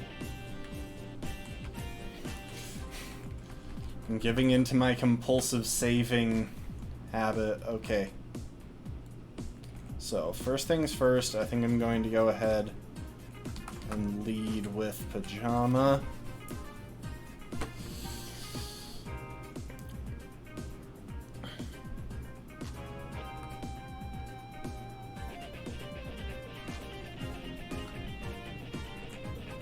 And actually, we're going to go ahead and give Pajama back Acrobatics.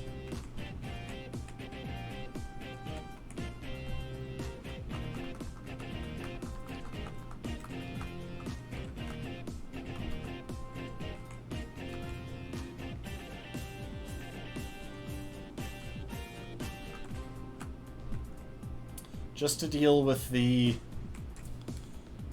first couple of Pokemon, like the random extra encounters. Especially since Pajama can dodge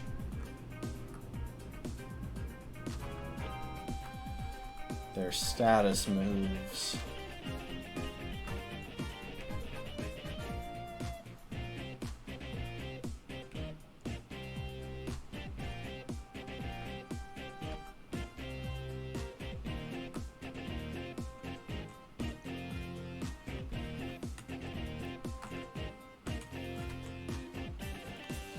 Okay, guys, here we go.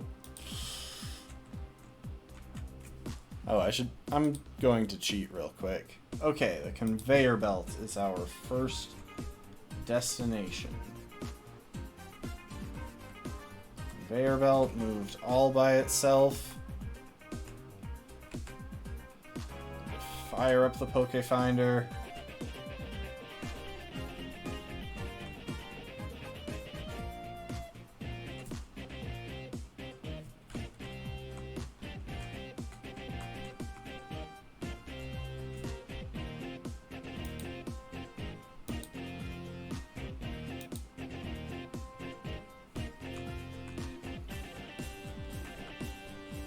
Oh, you're right there.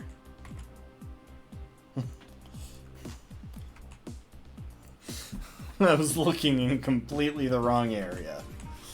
Okay. Now, it's not completely risk-free, because, like, this thing has Confuse Ray, but we're at least protected from Hypnosis. Shields down, protects us. I wonder how much that will throw off the AI. If it goes for Hypnosis again... Okay, so this should do a pretty good job of throwing off the AI, because it loves to spam Sleep and doesn't really understand that an ability could protect from that. Oh, and there seems to be a Pikachu running from the scene. Use a Lepa Berry to restore Ancient Power.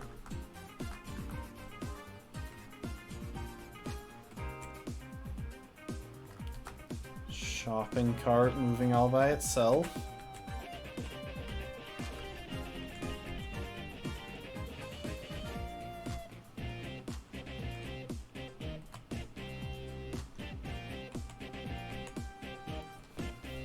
Okay, so this thing has Lick, Nightshade, Sucker Punch, and Hypnosis. These are all level 30. Not that it really matters.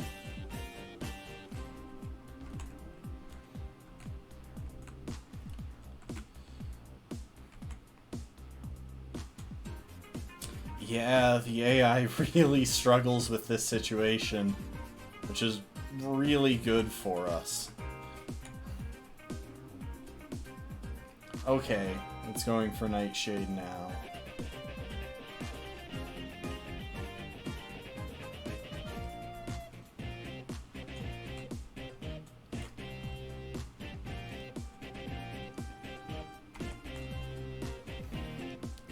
And this is giving us a decent idea of how much damage we can expect the Haunter that gets called as an ally to do, because it's actually 3 levels lower.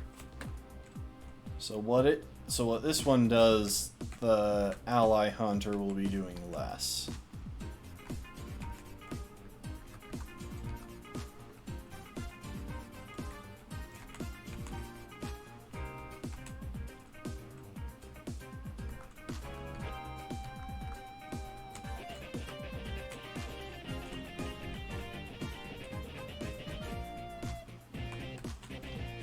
Once we finish up the trial here, we will have the chance to... Oh. The toys. Dolls. Once we finish up... That's my phone going off. Ignore that.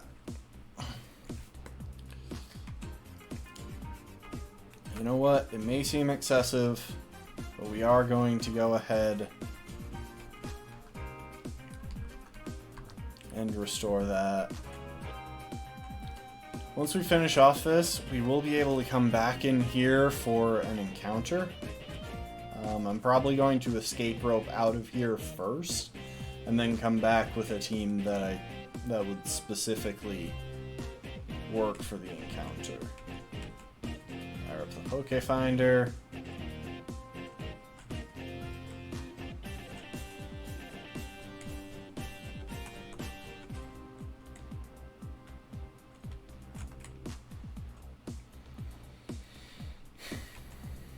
Now this is by far the most dangerous of the trial Pokemon.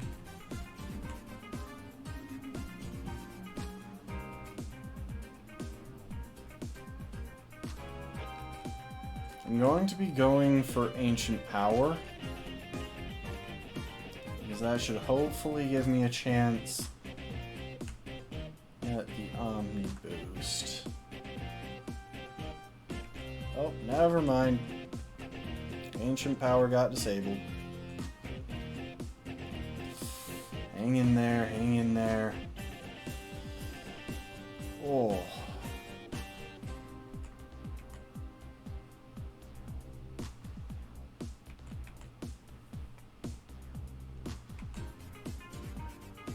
See, now, if I knew for certain that we would outspeed this thing...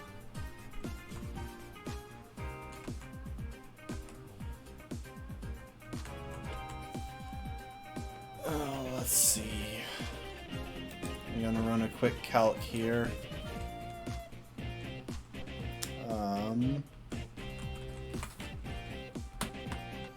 Minior 32...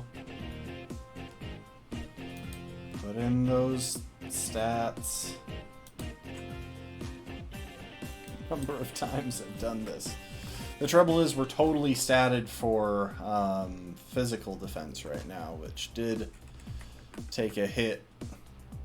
We've taken a hit to our special defense. And more significantly, we've taken a hit to our speed.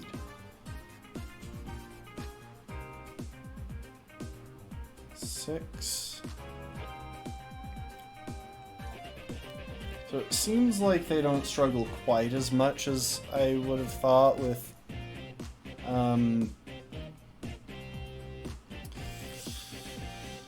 whatchamacallit, with shields down blocking status, as I thought.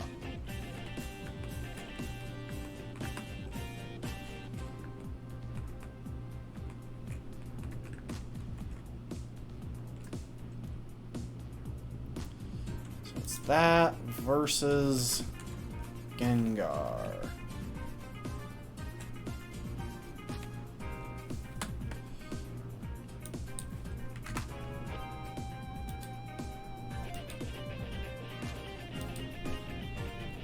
Oh man.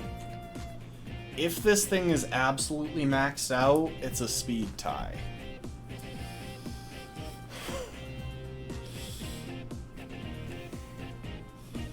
And considering how brutal this game is,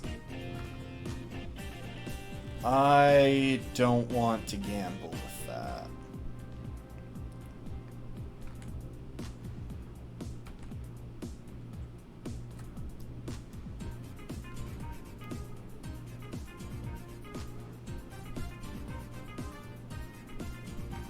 Okay, I'm going to wake up because I've got a Chesto Berry.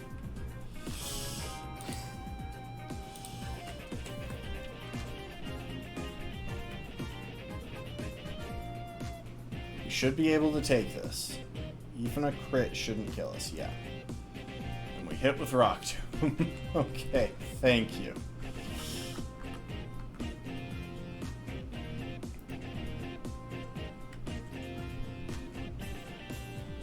Alright, well, that put us through a bit of a rough patch. Funnily enough, it dropped us off exactly at half health.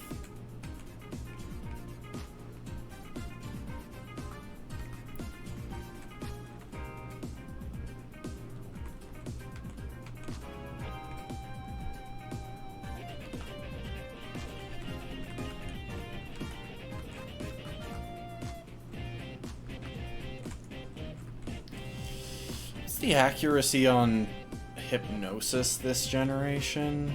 I want to double check that.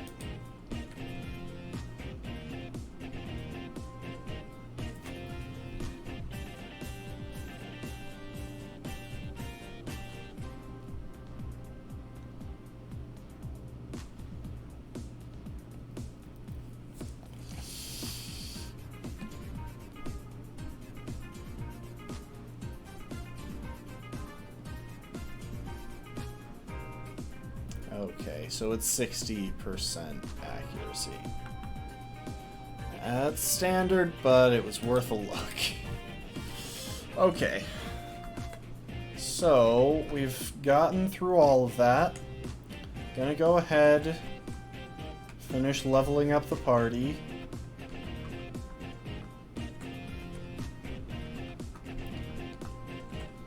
To be fair, this is like one of the first times that we've been able to go into something with a somewhat balanced... No, actually, it's not even remotely balanced. We've got 3 rock types, 2 water types. Most of the time we would have at least 2 flying types. It's just that our flying types didn't match up as well into this. I'm going to save to protect us from the possibility of a crash. Okay.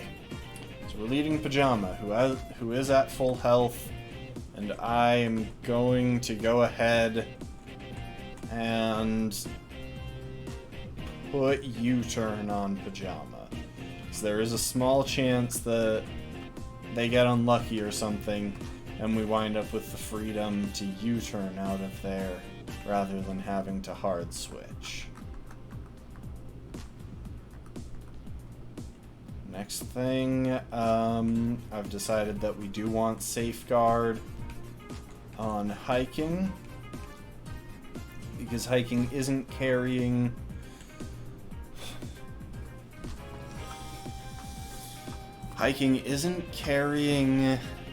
leftovers. So Safeguard becomes more useful than Protect there, because Protect is mostly to stall for leftovers recovery.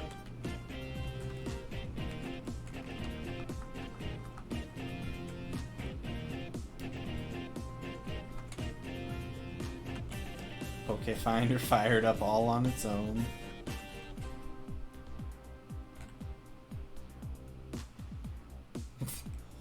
Of course.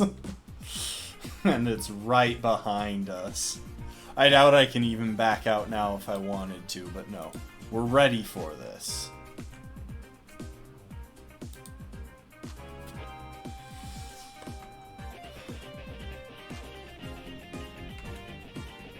Also, why can the Totem Pokémon talk?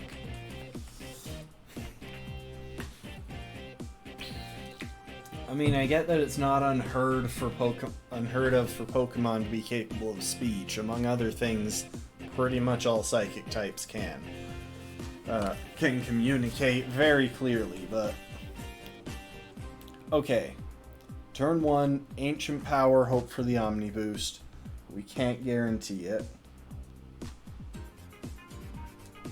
She's about to Mimic.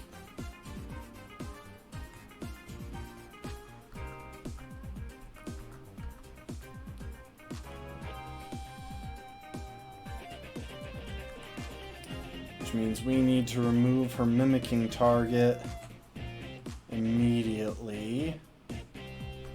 So I'm going to change up plans. I didn't realize that it would default to mimic that fast.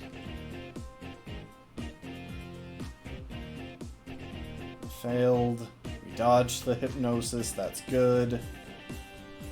Safeguard.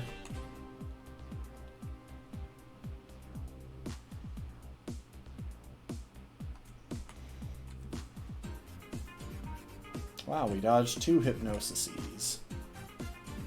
Reflect.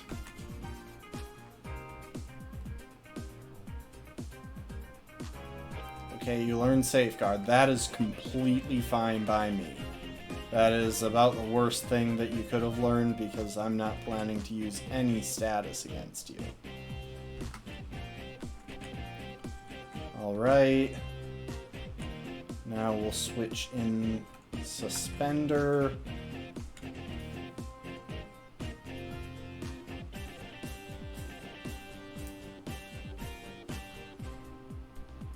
Suspender should do alright thanks to Reflect and Eviolite. Without Reflect, it would have been a 2-hit KO.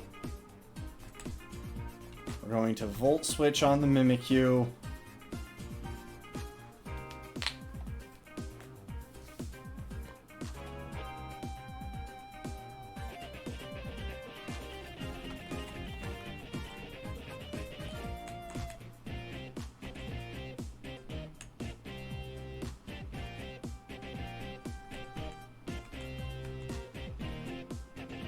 How long do I have on Safeguard? 1 turn.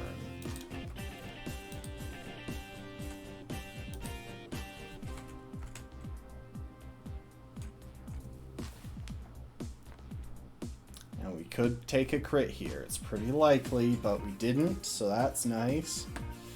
Their entire team is physical, so the couple of turns I have left on Reflect are going to be very useful here. We're no longer protected by Safeguard, so it might go for Hypnosis. On the chance that it misses or goes for something else, I'm going to go for Gyro Ball. Okay, hit me with Hypnosis. We can survive this for a little while, and we have Sleep Talk.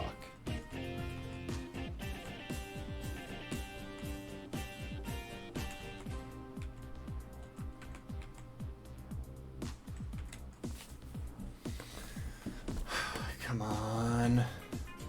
You got this, Cargo Shorts. That was a crit, which isn't good. Really?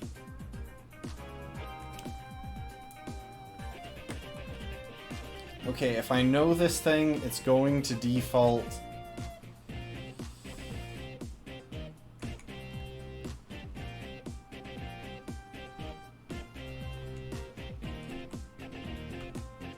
To Hypnosis.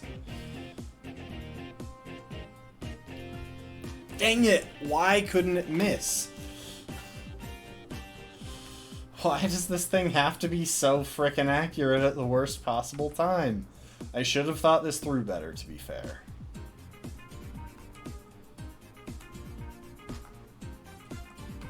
I can't afford to keep Cargo in. We've got to completely redo the plan.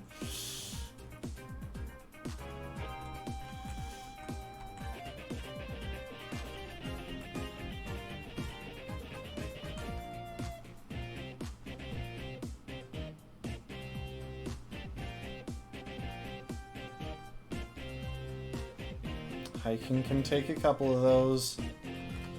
Even crits.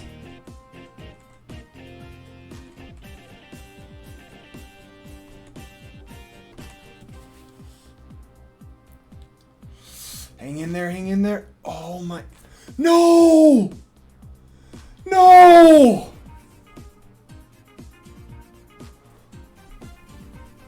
We're screwed. I think we're actually screwed. I don't even know if there is a way for us to win here. I was hoping for it to go for Hypnosis.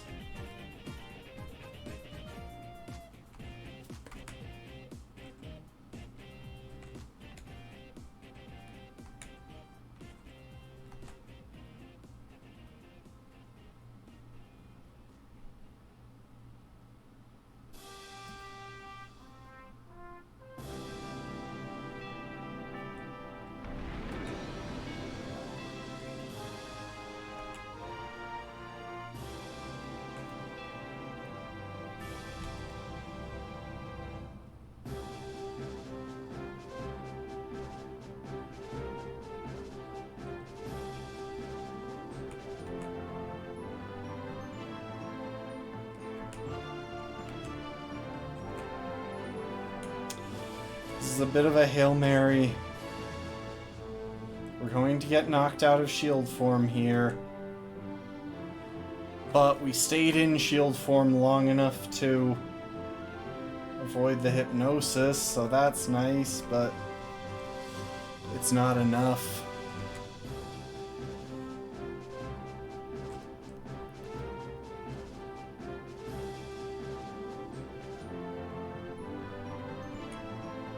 I hate having to do this, but we need a safe switch.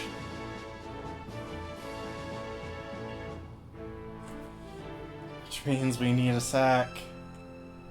We've already lost arguably our best defensive Pokemon. I'm sorry, Suspender.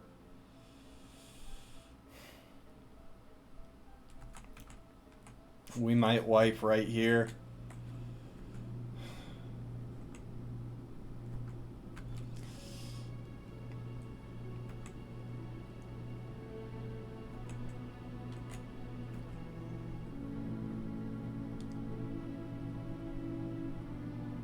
Miss. Come on, just miss.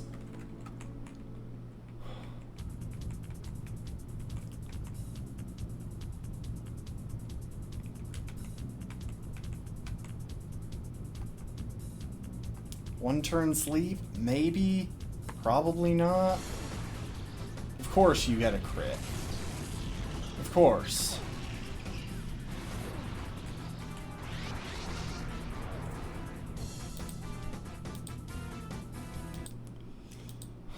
I just...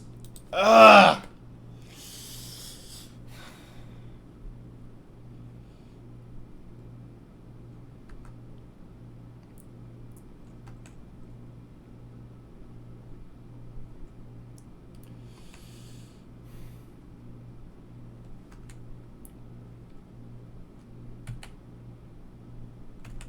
I'm going to set up Reflect with Sweat.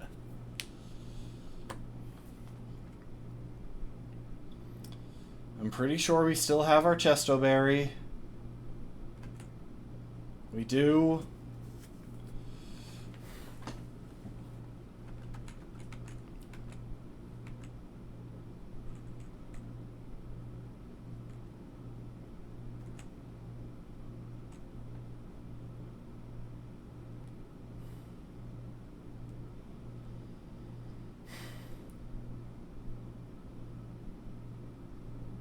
I need to take this thing down a couple of pegs.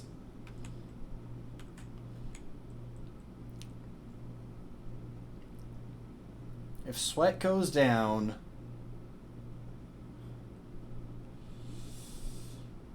at this health,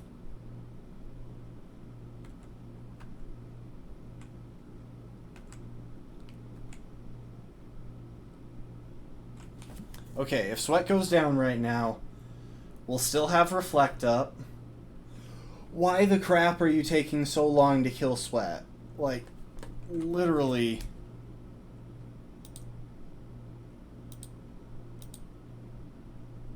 And there's only one turn of Reflect now. Okay, we're screwed.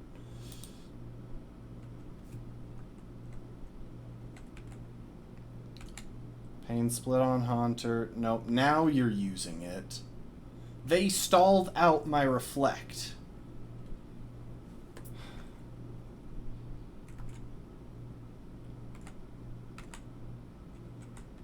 See, I was hoping I could last long enough to have Reflect, or I could die soon enough to have Reflect up, so that then I could Ancient Power the Mimikyu and survive its Shadow Claw, but no, that's not gonna happen, we're gonna die. I just... I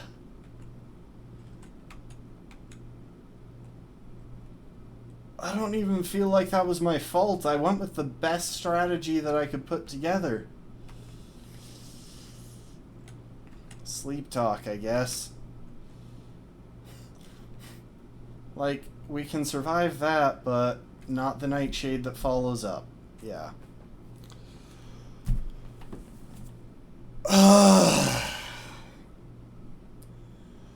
Okay, folks. Well,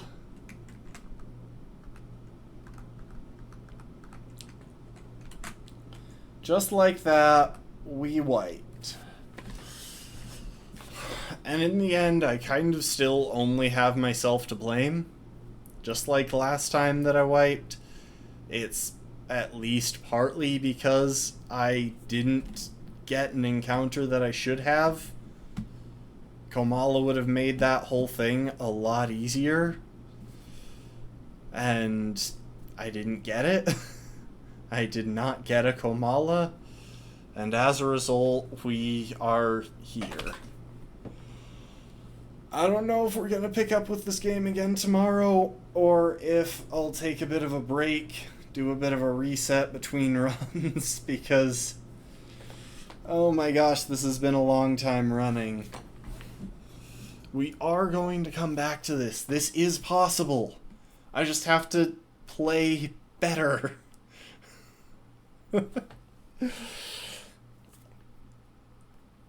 So yeah. In the meantime, thanks everyone for stopping by. I